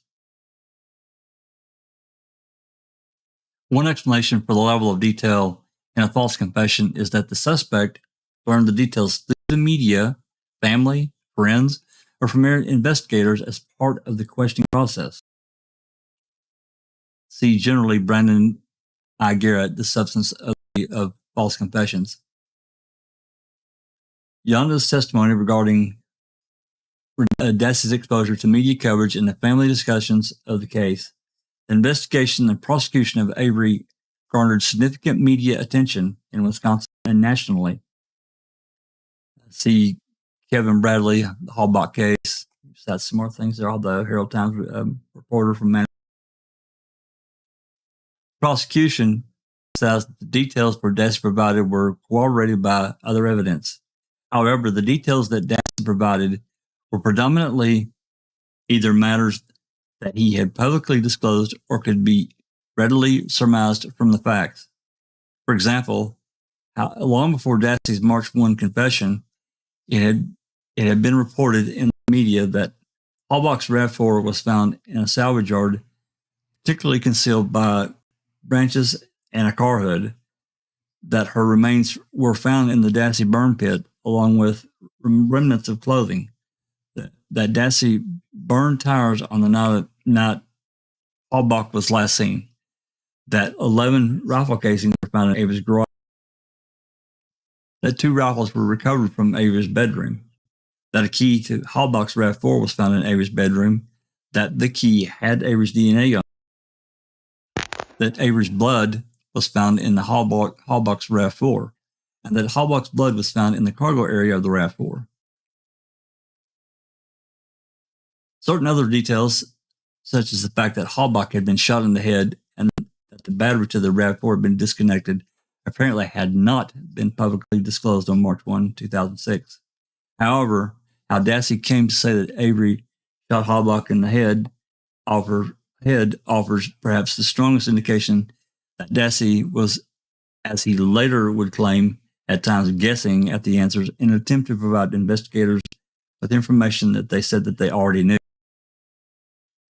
The investigators knew that Halbach was shot in the head and repeatedly told Dassey that they knew something else was done, something with the head.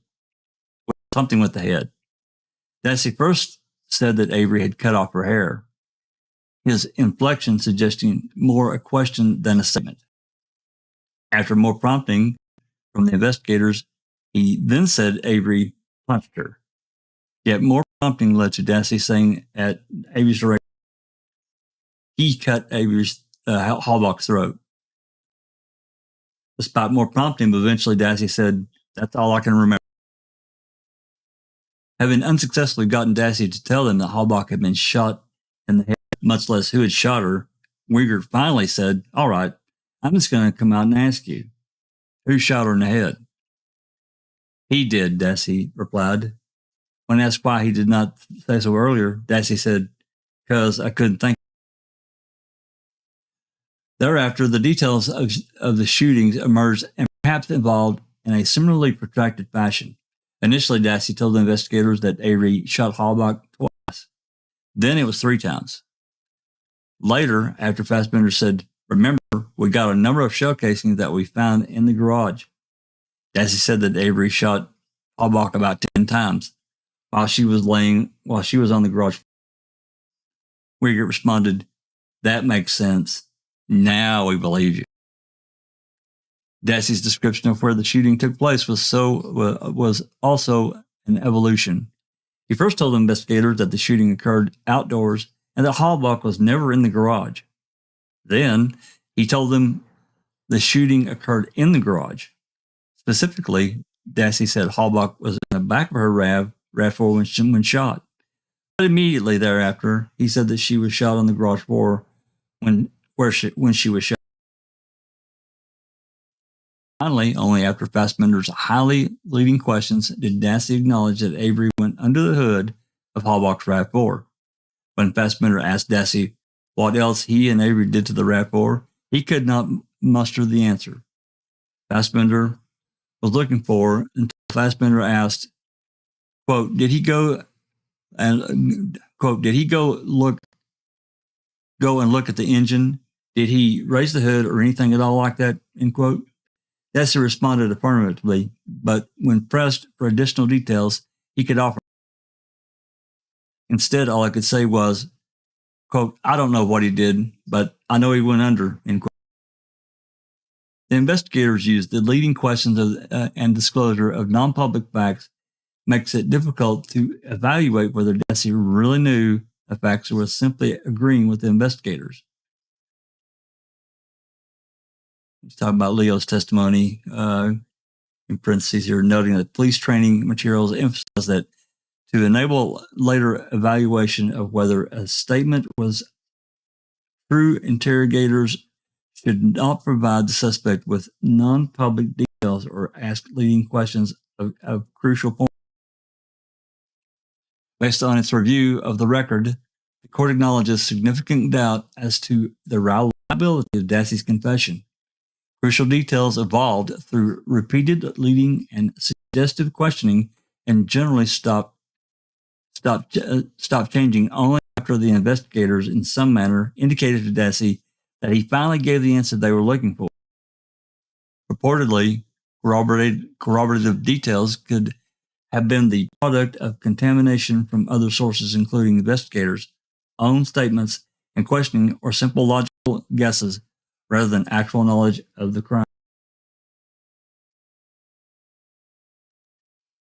Courts have long concluded involuntary confessions on the basis that they are inherently unreliable. The Court of Appeals for the Seventh Circuit in Connor v. McBride stated that the fact that Fisher's confession was found to be reliable tended to support the conclusion that the statement was voluntary. The present case presents the flip side of the Connor coin, whether doubts as to the reliability of Dassey's confession would support the finding the confession was involuntary. The Supreme Court long ago detached the admissibility of a confession from reliability and make voluntariness alone the benchmark of admissibility. Quote, he's citing a case here, quote, the aim of the requirement of due process is not to exclude presumptively false evidence, but to present fundamental unfairness of the use of evidence, whether true or false. The voluntariness is a question to be answered with a complete disregard of whether the petitioner in fact spoke the truth. Rogers v. Rich.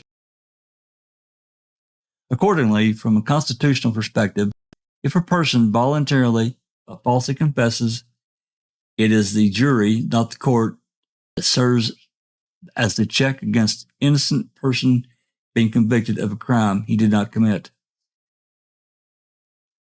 See here. He's quoting here, the motion before the court today is not directly concerned with the truthfulness or the falsity of the statements given, but rather their voluntariness, end quote. By returning verdicts of guilty, the court presumes that the jury found Dassey's confession reliable. This court's doubts as to the reliability of Dassey's confession are not relevant to the considerations in the assessment of whether Dassey's confession was constitutionally voluntary. All right, I'm going to stop here at number 3. That's about another 20-something pages, it looks like. No, I'm not quite at 20 pages. I'm going to stop here at number 3, and so we can kind of talk about a little bit about what he's found here, what he's saying. Who wants to go first? Unbelievable. A couple of those kids that they denied relief, they were citing. Oh, how they were treated? Oh, my God. Jesus Christ. Yeah, Dr. Silkman, this has a great point. I was reading in chat earlier that it's a pissing contest, who's smarter than the other one between all these fucking judges and lawyers, and that's all this fucking is. It's like, let's just get to the basic fucking facts. Forget how the goddamn laws are so particularly written, We're talking about people's lives here. We're not talking about fucking law school or, the way all these people write this fucking shit. I mean, God damn it. Well, yeah, I mean, that's exactly what it is. It's a comparative, trying to make this comparative basis. And it's all surrounding the actions that were taken against Brendan to get him to do something for them. And that's all it's about. But, I mean, Yeah, but all this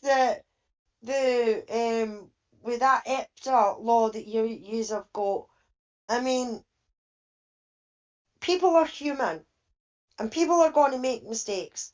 And yes, lawyers make mistakes and they get it wrong. Judges make mistakes and they get it wrong. Juries make mistakes and they get it wrong. But when somebody is appealing and appealing and appealing and appealing, and it's the same things that they're appealing on, and the same courts that are denying left, right, and centre, like what's happening with Stephen's case, in my opinion, a federal judge or court is higher than the state court. So if they are constantly seeing the state courts getting shit wrong, then in my opinion, they should be able to step in and be like, no, wait a minute, that's wrong. You know, they go on about how the states are able to work with the law, the federal law, and you know, understand the federal law and everything like that. Yeah, that's fine, but it doesn't mean to say that they all follow the fucking federal law. You know what I mean? Well, part of what EDPA did, Cherie could probably speak more intelligently about it than I can, but it effectively limits. There were limits that were put on what a prisoner can do as far as appealing. You have, time limits. When a lawyer or defendant, whatever, finds out about a certain piece of evidence, they have a limited amount of time before they can actually file on that and take action. If they don't, it's procedurally barred. And Kathleen Zellner has faced this. Now she got hammered on that hard. This procedurally barred, even though the information or whatever really should have been considered because of the time limit. Boom, it didn't matter. Procedure barred. Can't count it. It's that kind of shit that just pisses me off. Me too. It does me too. So what? So what? Look at the fucking facts. That's right. And use your common fucking sense. God damn it. That's right. I mean, just because the time limit has passed doesn't mean that event didn't fucking happen, right? It did happen. That's right. Right. It should be considered as part of the total. This is something else that, as we read further on, we'll see this, I think, again, probably more than once. What Duffin did, he took the totality of the case. And we're going to see more of that. And he's one smart guy, stand-up guy that stood up and said, "Hey, motherfuckers, what are you doing?"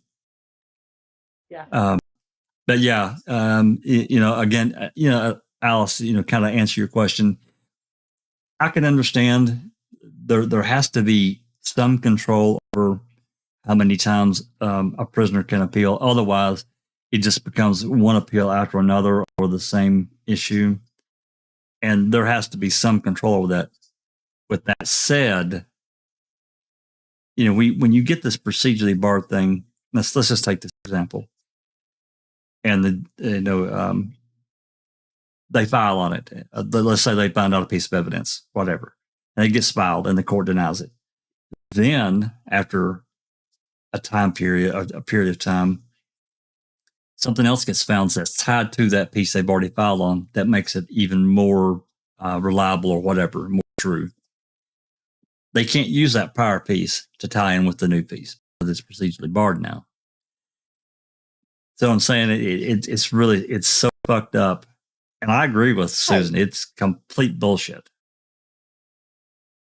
Just the fact that on Brendan's first appeal in the state court, they said, he was on a couch. They offered him a sandwich. They talked in low tones. There was no coercion there. I mean, give me a fucking break. It was complete psychological mind screwing of that kid. Exactly. No adult in that room to protect his interest. I say thank God for Duffin, but in the long run, it didn't fucking matter. It didn't, but it sure showed the depths of to which the state would go to link arms back. And I'm The glad, link, glad it's in writing. Yeah. absolutely, because that can't be undone. But it. Yeah, I'm glad we're doing this because it's a good reminder. I mean, it's time's past. There's nothing we can do about it, but it's a means to keep the case in the front. Quote it, link it to. They blast Governor Evers on Twitter daily. They tag him every day. I'm glad they're doing it. Becca and many of the other ones that really follow Brendan's case. It should be heard.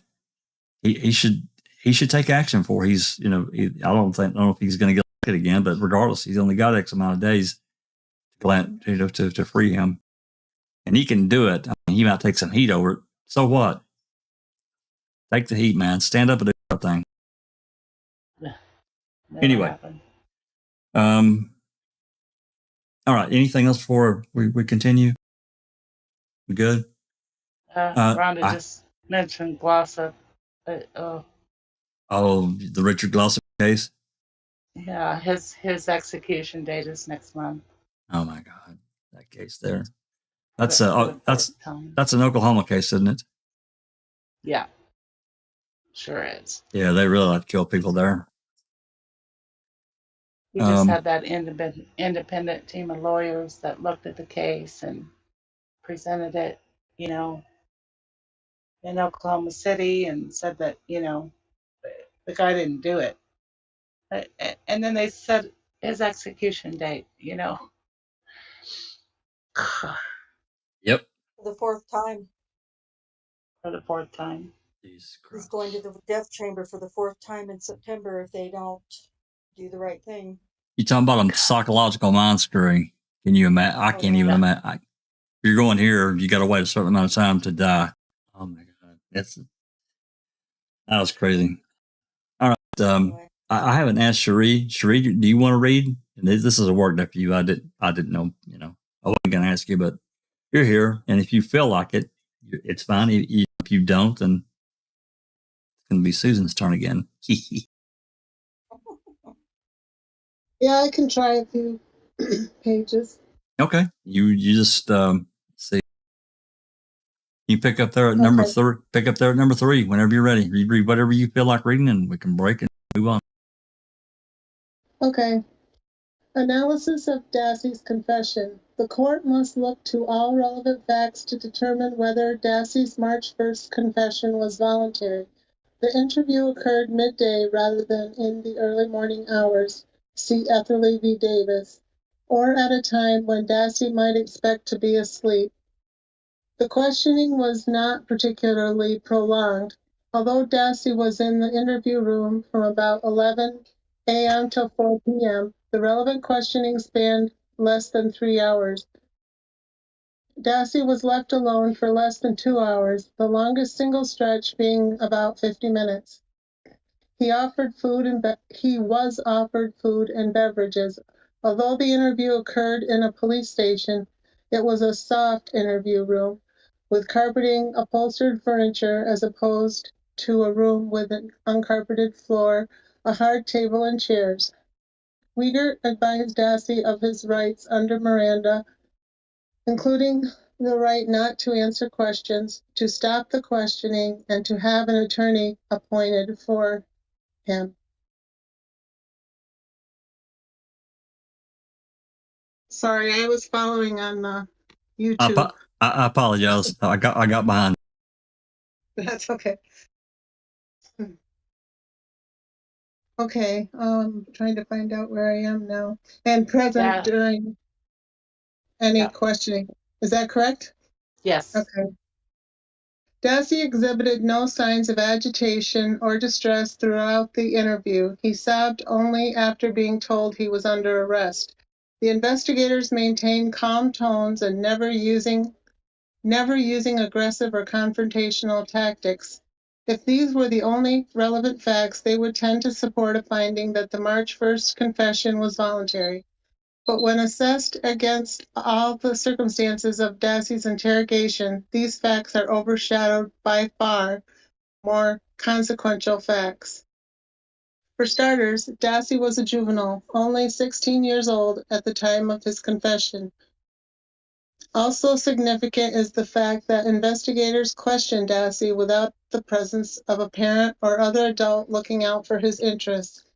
It is true that neither federal law nor the United States Constitution requires that the police even inform a juvenile's parents that the juvenile is being questioned, or honor a juvenile's request that a parent or other adult, other than a lawyer, be present during questioning. However, because it's easier to overbear the will of a juvenile than of a parent or attorney, in marginal cases, when it appears the officer or agent has attempted to take advantage of the suspect's youth or mental shortcomings, a lack of parental or legal advice could tip the balance against admission. Not only did Dassey not have the benefit of an adult present to look out for his interests, the investigators exploited the absence of such an adult by repeatedly suggesting that they were looking out for his interests. I want to assure you that Mark and I both are in your corner. We're on your side. I'm your friend right now, but I gotta believe in you, and if I don't believe in you, I can't go to bat for you. In the interview just 2 days earlier, on February 27, 2006, where Dassey was also unaccompanied by an adult, Fassbender went even further. I've got kids somewhat your age. I'm looking at you and I see you in him and I see him in you. I really do. And I know how that would hurt me too. Mark and I, yeah, we're cops, we're investigators and stuff like that. But I'm not right now. I'm a father that has a kid your age too. I want to be here for you. There's nothing I'd like more than to come over and give you a hug, 'cause I know you're hurting. Consistent with his paternalistic approach, Uyghur repeatedly touched Dassey's knee in a compassionate and encouraging manner during the March 1st interview. In one instance, Uyghur put his hand on Dassey's knee, leaned forward, and said reassuringly and encouragingly, "We already know, Brendan. We already know. Come on, be honest. Be honest with us. We already know. It's okay. We gonna help you through this, all right?" He later did this again while saying, "Brendan, I already know. You know we know. Okay? Come on, buddy. Let's get this out." Moreover, Dassey's borderline to below average intellectual ability likely made him more susceptible to coercive pressures than a peer of higher intellect. Okay, Henderson's purportedly low IQ and limited reading and comprehension capabilities obviously call for caution in assessing the uncounseled waiver of his constitutional rights. A quote from another case. Okay. Although he attended regular education classes, Dassey received special education support services. 10 years earlier, his IQ was assessed at an overall score of 74. Testing over time yielded similar results. In addition, prior to the Halbach investigation, Dassey had had no contact with law enforcement. Crucial in the voluntariness analysis is what the investigators told Dassey at the beginning of the interrogation. Fassbender assured Dassey, "From what I'm seeing, I'm thinking you're all right, okay? You don't have to worry about things." In isolation, such a statement would not be a problem. Based on what the investigators actually knew at the time, they very possibly believed Dassey to be merely a witness. However, less than 2 minutes later, Uyghur assured Dassey, "We pretty much know everything. That's why we're talking to you again today." The combination of these statements that the investigator already pretty much knows everything and that Dassey did not have to worry about things is an entirely different matter. The investigators were not merely telling Dassey, "Based upon what you've told us so far, we don't think you have anything to worry about." Rather, what they told Dassey was, we already know what happened and you don't have anything to worry about. The investigators' assertions that they already knew what happened and assurances that Dassey did not have anything to worry about were not confined to an isolated instance at the beginning, but rather persisted throughout the interrogation. Early on, before Dassey had said anything incriminating, Wiegert again told Dassey, now remember, this is very important because we already know what happened that day. We already know what happened. Fassbender assured Dassey, I'm your friend right now, but I gotta believe in you. And if I don't believe in you, I can't go to bat for you. Fassbender continued, we're in your corner.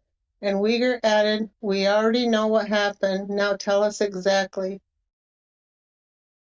Less than a minute later, Wiegert again said, we already know. Just tell us. It's okay. The investigators went on to repeat that they already knew what happened at least 24 additional times throughout the interrogation. Come on, we know this already. Be honest. Wiegert, remember, we already know, but we need to hear it from you. Wiegert, so just be honest. We already know. Wiegert, we already know. Yeah, he says that a lot. Because we know, but we need it in your words. I can't say it. Brendan, I already know. You know, we know. It's not your fault. Let's get it all out today and this will be all over with. We know what happened. It's okay. Do you want me to read all those? Nah, we can skip down. Looks like he's labeled them off here, and that's really good, though. Yeah, it's effective. For sure. Yeah, it goes through 73 there. You can start at the record. The record indicates that these false assertions had a powerful effect upon Dassey. Even the respondent acknowledges that the most damaging admissions Dassey made in his interview were all made as investigators encouraged Dassey to tell the truth because they already knew what happened. At the same time, the investigators were telling Dassey that they already knew what happened. They frequently reassured him that he did not have anything to worry about. After Fassbender assured Dassey that, from what I'm seeing, I'm thinking you're all right. Okay, you don't have to worry about things. At least 4 separate times, Wiegert returned to this theme when he told Dassey, it's okay, while saying they already knew the details that Dassey was not telling them. Many other times, removed from assertions that the investigators already knew what happened, the investigators repeatedly suggested to Dassey that he had nothing to worry about. No matter what you did, we can work through that. It's okay, as long as you can be honest with us, it's okay. If you lie about it, it's going to be problems. Wiegert, it's okay. Wiegert, it's okay. Tell us what happened. Wiegert, it's okay. What'd you do with it? Okay. Brendan, it's okay. Tell us. Okay. What about the knife? Where's the knife? Be honest with me. Where's the knife? It's okay. We need to get that. Okay. Help us out. Where's the knife? In one instance, when asking Dassey if he helped Avery put Halbach in the back of her RAV4, Wiegert explicitly assured Dassey, if you helped him, it's okay, because he was telling you to do it. Similarly, just before Dassey stated that he cut Halbach's throat, Wiegert prompted Dassey by telling him, it's okay, what did he make you do? In another instance, Wiegert told Dassey not only that it's okay, he assured Dassey, it's not your fault. Wiegert separately assured Dassey that once he told them everything that they already purportedly knew, this will be all over with. Wiegert also told Dassey that honesty is the only thing that will set you free. Granted, that statement is just an idiom and routinely understood not to be taken literally. With respect to possible coercion, the court found the detective's comment, the truth will set you free, was a general statement about relieving one's conscience rather than a promise of freedom. The court interprets "the truth will set you free" to mean that telling the truth will ease the defendant's conscience.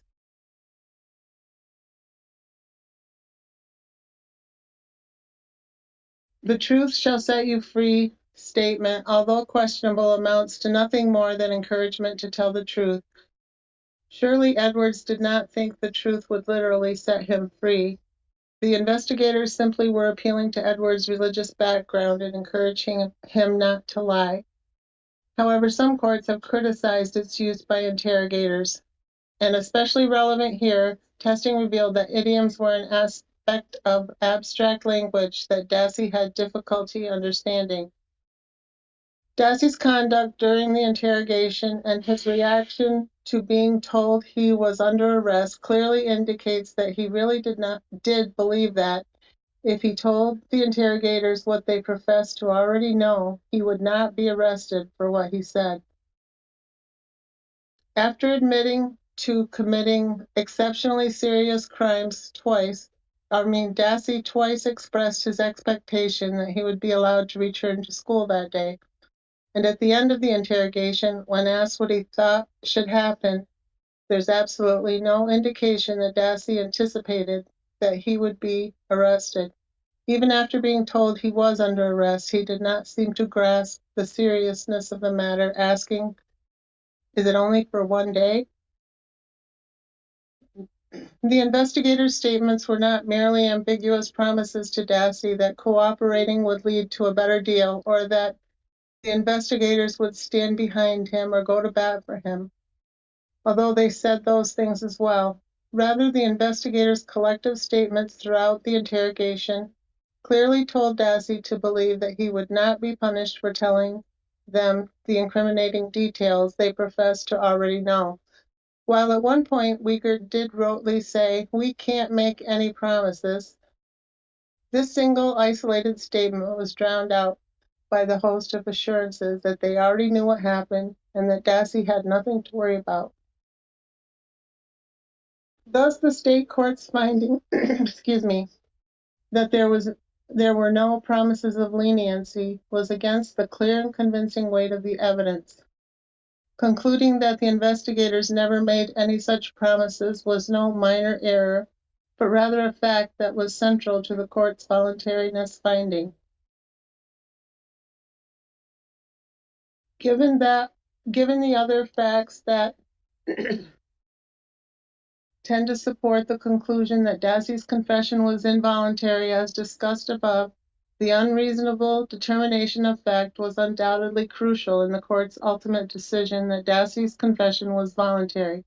A state court decision that rests upon a determination of fact that lies against the clear weight of the evidence is, by definition, a decision so inadequately supported by the record as to be arbitrary and therefore objectively unreasonable. Because the trial court based its decision on an unreasonable factual determination, the substantive merits of the petitioner's claim are analyzed under the pre-AEDPA standard, that is, de novo, because there is no state court analysis to apply AEDPA standards to. As discussed below, the court finds that the Court of Appeals decision was not merely incorrect, it was unreasonable. Thus, Dassey satisfies the lower de novo review standard required for relief under 2254D2. Consequently, Dassey is entitled to relief by way of 2254D2. The court also finds that independent of the state court's unreasonable factual determination and Dassey's entitlement to relief under the de novo standard of review by way of 2254D2, Dassey is separately entitled to relief under 2254D1. The Court of Appeals' factual error is itself relevant in assessing the reasonableness of its ultimate conclusion. More than merely disagreeing with the Court of Appeals' decision or concluding that it would have reached a different decision if it had been the state court, The court finds that the state court's decision was an unreasonable application of clearly established federal law as set forth in many decisions of the United States Supreme Court, including Miller v. Fenton. The primary error in the Court of Appeals' terse decision was its focus on facts in isolation and its failure to assess voluntariness under the totality of the circumstances. Although the Court of Appeals correctly noted the totality of the circumstances standard, its decision does not reflect its application.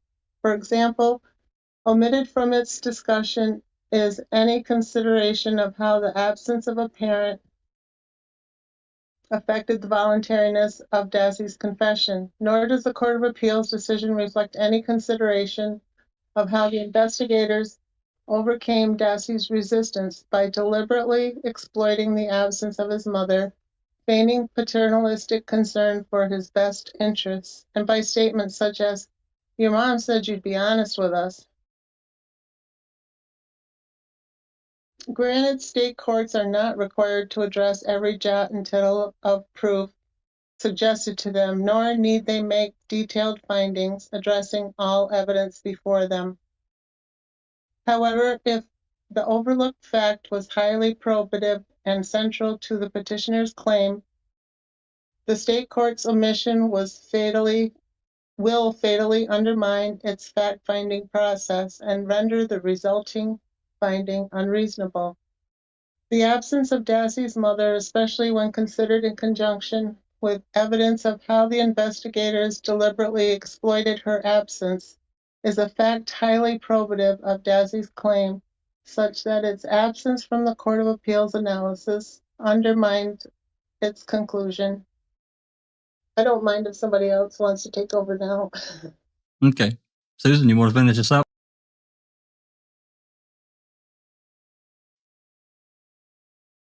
We lose Susan.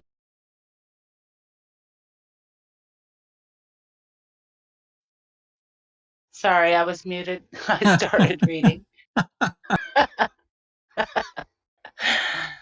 Most significantly, however, the Court of Appeals erred when it focused on the statements of the investigators in isolation to conclude that they did not make any promises of leniency.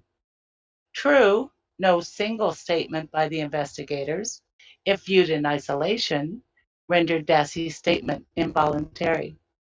But when assessed collectively and cumulatively, as voluntariness must be assessed, it is clear how the investigators' actions amounted to deceptive interrogation tactics that overbore Dassey's free will. The Supreme Court has long recognized that a false promise is a powerful force in overcoming a person's free will. A confession, in order to be admissible, must be free and voluntary, that is, must not be extracted by any sort of threats or violence, nor obtained by any direct or implied promises, however slight, nor by the exertion of any improper influence.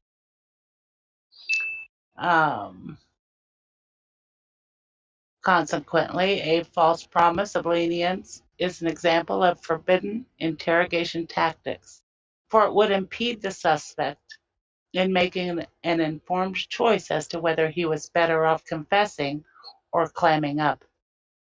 More than merely assuring Dassey that he would not be punished if he admitted participating in the offenses, the investigator suggested to Dassey that he would be punished if he did not tell the truth.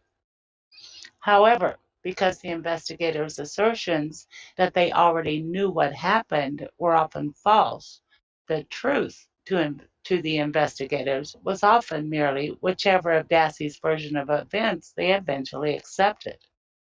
Thus, as long as Dassey told a version the investigators accepted as the truth, he was led to believe he had no fear of negative consequences.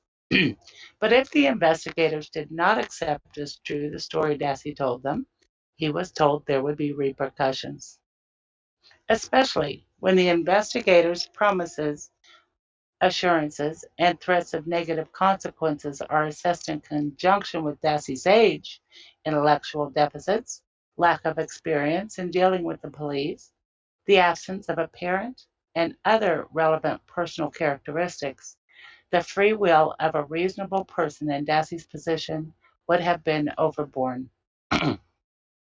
Once considered in this proper light, the conclusion that Dassey's statement was involuntary under the totality of the circumstances is not one about which fair-minded jurists would disagree.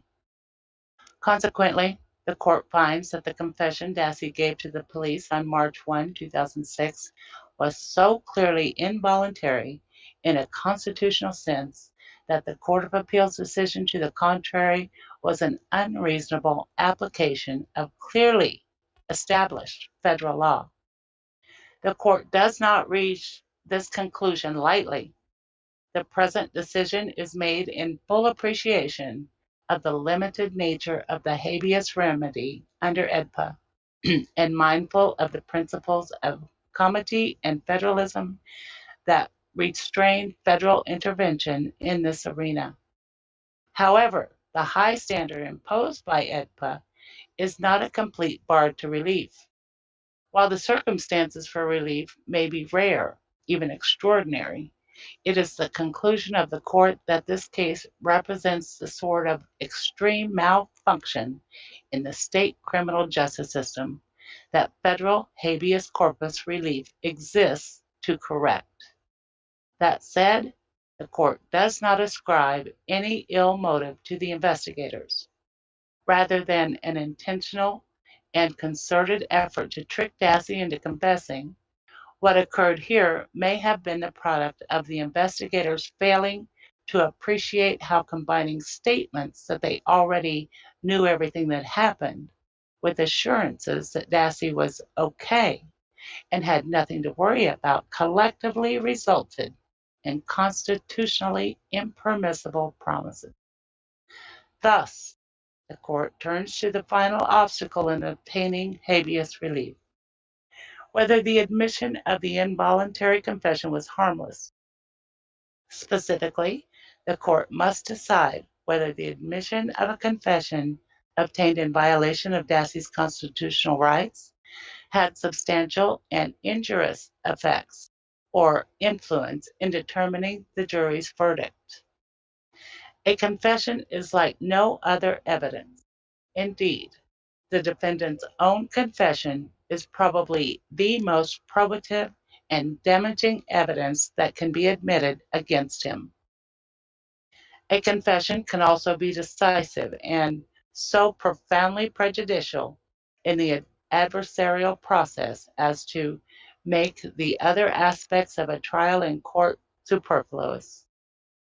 Having thoroughly reviewed the trial transcript, the court has no difficulty concluding that the admission of Dassey's confession was not a harmless error. Dassey's confession was, as a practical matter, the entirety of the case against him on each of the 3 counts. Conclusion: although Kaczynski's misconduct was indefensible, the United States Supreme Court has never accepted arguments such as those Dassey makes here as the basis for relief under Sullivan. Therefore, federal law prohibits the court from granting Dassey habeas relief on the first claim he presented to this court.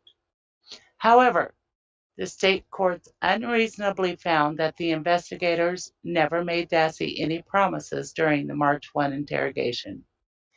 The investigators repeatedly claimed to already know what happened on October 31 and assured Dassey that he had nothing to worry about. These repeated false promises, when considered in conjunction with all relevant factors, most especially Dassey's age, intellectual deficits, and the absence of a supportive adult, rendered Dassey's confession involuntary under the 5th and 14th Amendments.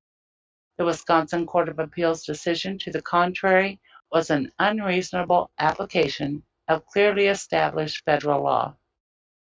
It is therefore ordered that Brendan Dassey's petition for a writ of habeas corpus is granted. The respondent shall release Dassey from custody unless, within 90 days of the date of this decision, the state initiates fucking proceedings to retry him. Court shall enter judgment accordingly. Yeah. Last page.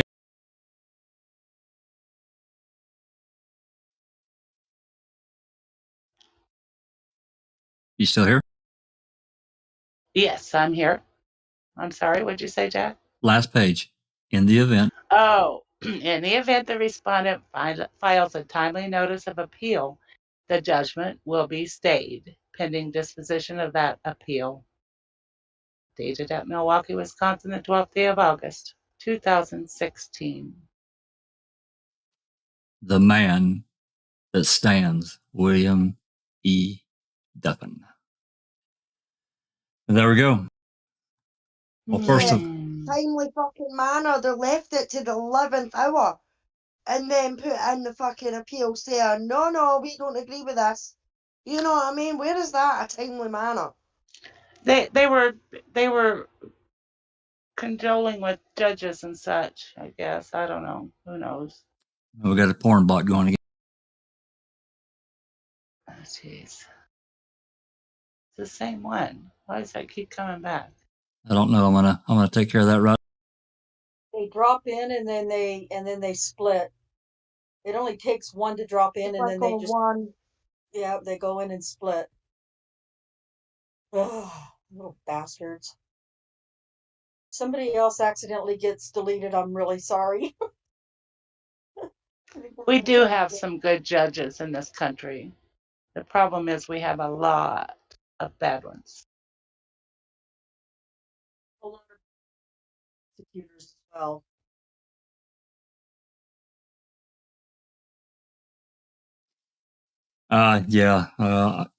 We do have some good judges, magistrates, and that want to do the right thing, that are willing to basically put themselves out there, because that's what he did. Because every process along the way until then, Brendan was shot down by words and words alone. There is no evidence against Brendan.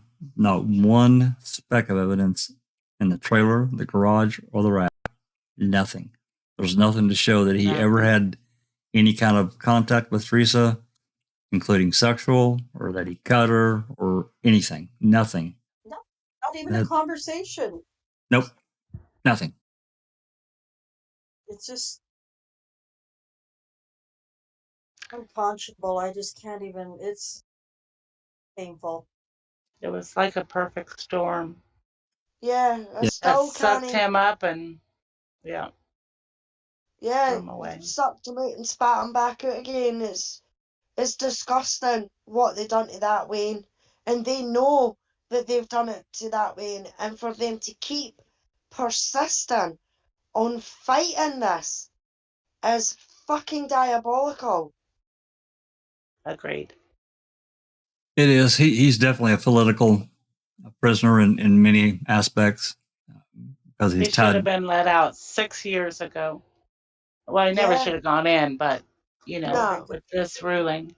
Well, to me, Judge Fox should have ended it in 2010 after. Absolutely. Because there was a lot revealed in those hearings, and that can't be. The impact of everything that was said there can't be understated, because it revealed so much that we didn't know, and allegedly he didn't know. So if he didn't know, and he found out what Kaczynski and O'Kelly did, and he didn't take action. I mean, not even I know 2.5 years after that. Well, it's 2 years and 2.5 years after the fact. Still, if he didn't know about all this shit, why isn't he taking action against this lawyer and this? I don't know what he could do, the investigator, but they're all criminals. The shit that guy pulled. And the one ex parte hearing, you guys have read it. We read it online here on the open mic. What he pulled and is insane as somebody that's supposed to be a criminal investigator or a defense investigator for these various lawyers and whatnot around the country. It's just crazy. Yeah. It is crazy. You know, there was one other, one of these Seventh Circuit judges that retired, that wrote an article, and I always forget his name, and I can't remember it now. He retired before the en banc took place, and you remember the guy I'm talking about? He had an odd name. Yeah. And the chances are, if he would have been there, it would have went to a tie. It would have. And so, what kind of blackmail was used on him? I want to know. I swear to God, I don't trust him. Period. I don't either. I really don't. I mean, you know, even the en banc itself, they only do about what was it, 4 or 5% of the cases that they request an en banc that they actually. I think it's way less than that, Jack. It's like 1%. winning the fucking lottery. Yeah, really. It's a really low percentage. It's something like they get 100 and odd cases, and out of that, only one will get reviewed. So, I mean, even if it's only like 10 cases that they get to look at, only one of them gets passed to be able to get looked at. And yeah, Brendan was lucky to be able to do it. And I'm no dissing Laura in any way whatsoever, but in my opinion, Steve should have done that en banc. I know Laura she needs to learn, and she was just up and coming and everything like that. But in my opinion, I think he should have took over. But then we learned that Steve relied on Sullivan, you know. Yeah. Instead of Strickland. That just bothers me. It bothers me a lot. Yeah. Yeah, I think the four that ruled against it, Duffin's decision, I think their minds. I think you're right. I think their minds were made up prior to the en banc. Yeah. Yeah. And you know, we see a lot of this as we've talked about, or I've mentioned a couple of times. They cherry picked and just moved around into all kinds of different directions to justify upholding the conviction. It just, and now I understand why that one bitch judge, Sykes, excuse me, said what she said about, you know, trying to change the law and shit like that. I read that in Duffin mentioned that. Yes. Yeah. Mm-hmm. She grabbed onto something that she could, you know, give her a reason to deny. Well, yeah, I mean, you could hear them. There's a hell of a lot more in there against them. I mean, especially Duffin practically put in all the "we know you know, Brendan. Now be honest with us, Brendan. We know you know," and you know, and stuff like that. And they couldn't see that was detrimental to Brendan. It's like, what? Yeah, that was really good about what Duffin did. He numbered those things out. How many times that they Uyghur said this? Yeah, because when you see that, I mean, it's like Jesus, you know. Right. The number of times. Yeah, it was bad enough hearing it. We know you know. You know that we know. You know, and Honor, how many times can they friggin' say, you know, we know? And you're going to be okay, Brendan. It's okay. Yeah, that was another thing they did. You know, we're not, you know, yeah, we're cops, but right now, if we're not cops, we're, you know, I'm a father. Well, you're always a cop, dude. But Brendan. Yeah. Good night, Rhonda. Rhonda's taking off. You got to go. Rhonda, thank you so much for helping read. Really appreciate you coming. Thank you so much. Yeah, we've been here. We're pushing 4 hours, and Oh, that's not a marathon. Nowhere near a marathon open mic. I knew this one would be longer. I don't want to keep her. I know, but people got to work and and so forth and so on. So Awesome. let's get to some quick closing thoughts, and we're going to move on out of here. Let people go have a beer or dinner, like me and Susan, because I'm hungry too. I'm gonna go cry in a beer. Well, cry a little bit for me too, because I don't know what we're having, but we've got something. Yeah, and I've got to try and go to sleep after reading all that. Poor Alice. Yeah, well, throw something else on the telly. You can get this shit out of your mind. This is rough, guys. I mean, I knew it would be difficult, but I think it's good to review. And Yeah, even definitely. knowing now what we know and reading this document, I think it's a good thing to go back and review these things that we read, 4 or 5 years ago, whatever. It changes because you know more now. So, okay, any closing thoughts? No, what's that? One thing that I find comfort in, I mean, yeah, Drizzen and Nyrider made mistakes, but it was in good faith. It's what pisses you off with Kaczynski and the rest of them is it was not in good faith. It was blatant. Yeah. Yeah. Yeah. So that's a really good point. help a little bit. That's a really good point, and that's true because Kaczynski I did hope not. it was in good faith. I hope. Yeah, I mean, it seemed to be. They seem so sincere and genuine, but Jesus, I don't know now. You raised a good question. Now you're gonna make me think about it. I know. So I'm gonna cry in a beer. Yeah, I hear you. Alice, final thoughts before we head out? Fuckers, that's what I've got. Fuckers.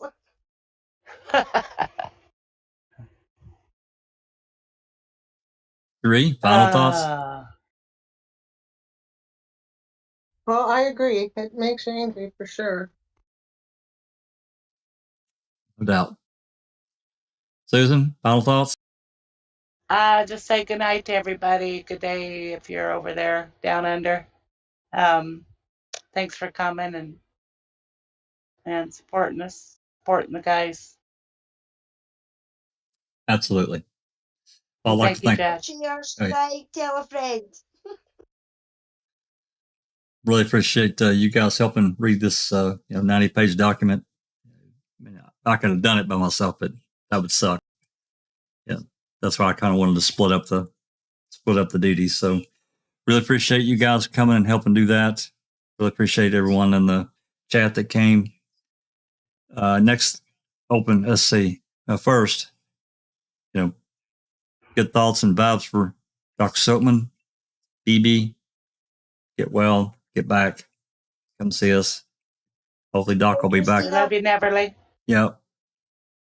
And Neverly, yep.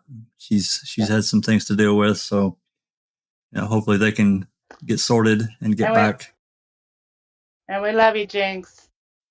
Absolutely. Get your ass back. Come on back. We need you. Come on back, woman. Get your butt back in here. Yeah, do what you do.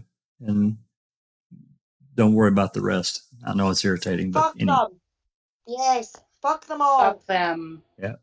Do what you do. Do what you do best. If you like what we do, give us a like and subscribe. We would really appreciate that supporting, because our goal is getting this stuff out there and keep putting it out there until we can't do it anymore.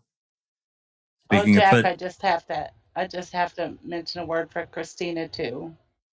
Absolutely. We love you, Christina, and miss you. Absolutely. Yeah, we haven't. I'm sorry.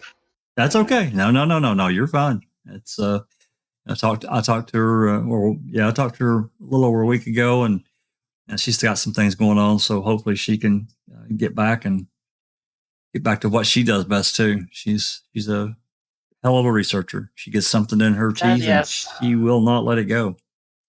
Yeah, amazing. And there's some documentation I think she wants to get that I think we're finally able to get our hands on if she's interested. So anyway, that goes to that goes back over to the Avery case. But Anyway, I'll just say, let's hope we get Zipper's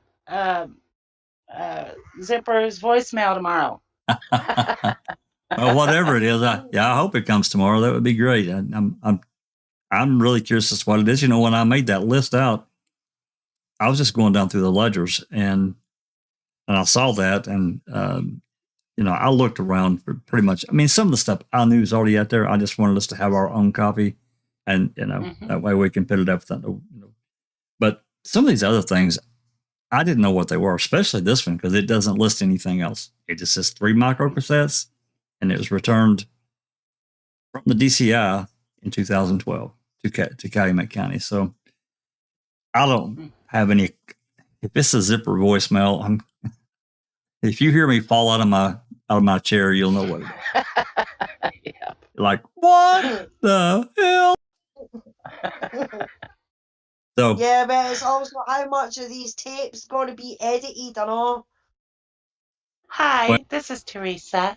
I've been looking for your home. I can't find it. I'm just going to run over to the Avery salvage yard, and I'll be back in about 10 minutes, 15 minutes. yeah, just give me just a few minutes and I'll be on my way. Oh boy. Oh boy. Wouldn't that be crazy? Yeah. Anyway, yeah, give us a like and a subscribe if you like what we do. If you have suggestions for future podcasts. If I get this thing, whatever it is, we'll get it out there as soon as we can. Maybe I think Rhonda's got something going on her. She's got a podcast tomorrow, so probably would be Thursday anyway. So give us time to. Hopefully, I'll get it tomorrow. We'll find out what it is, but we'll see. Hopefully, it's something good. With that said, thanks for coming. And this has been a Foul Play production.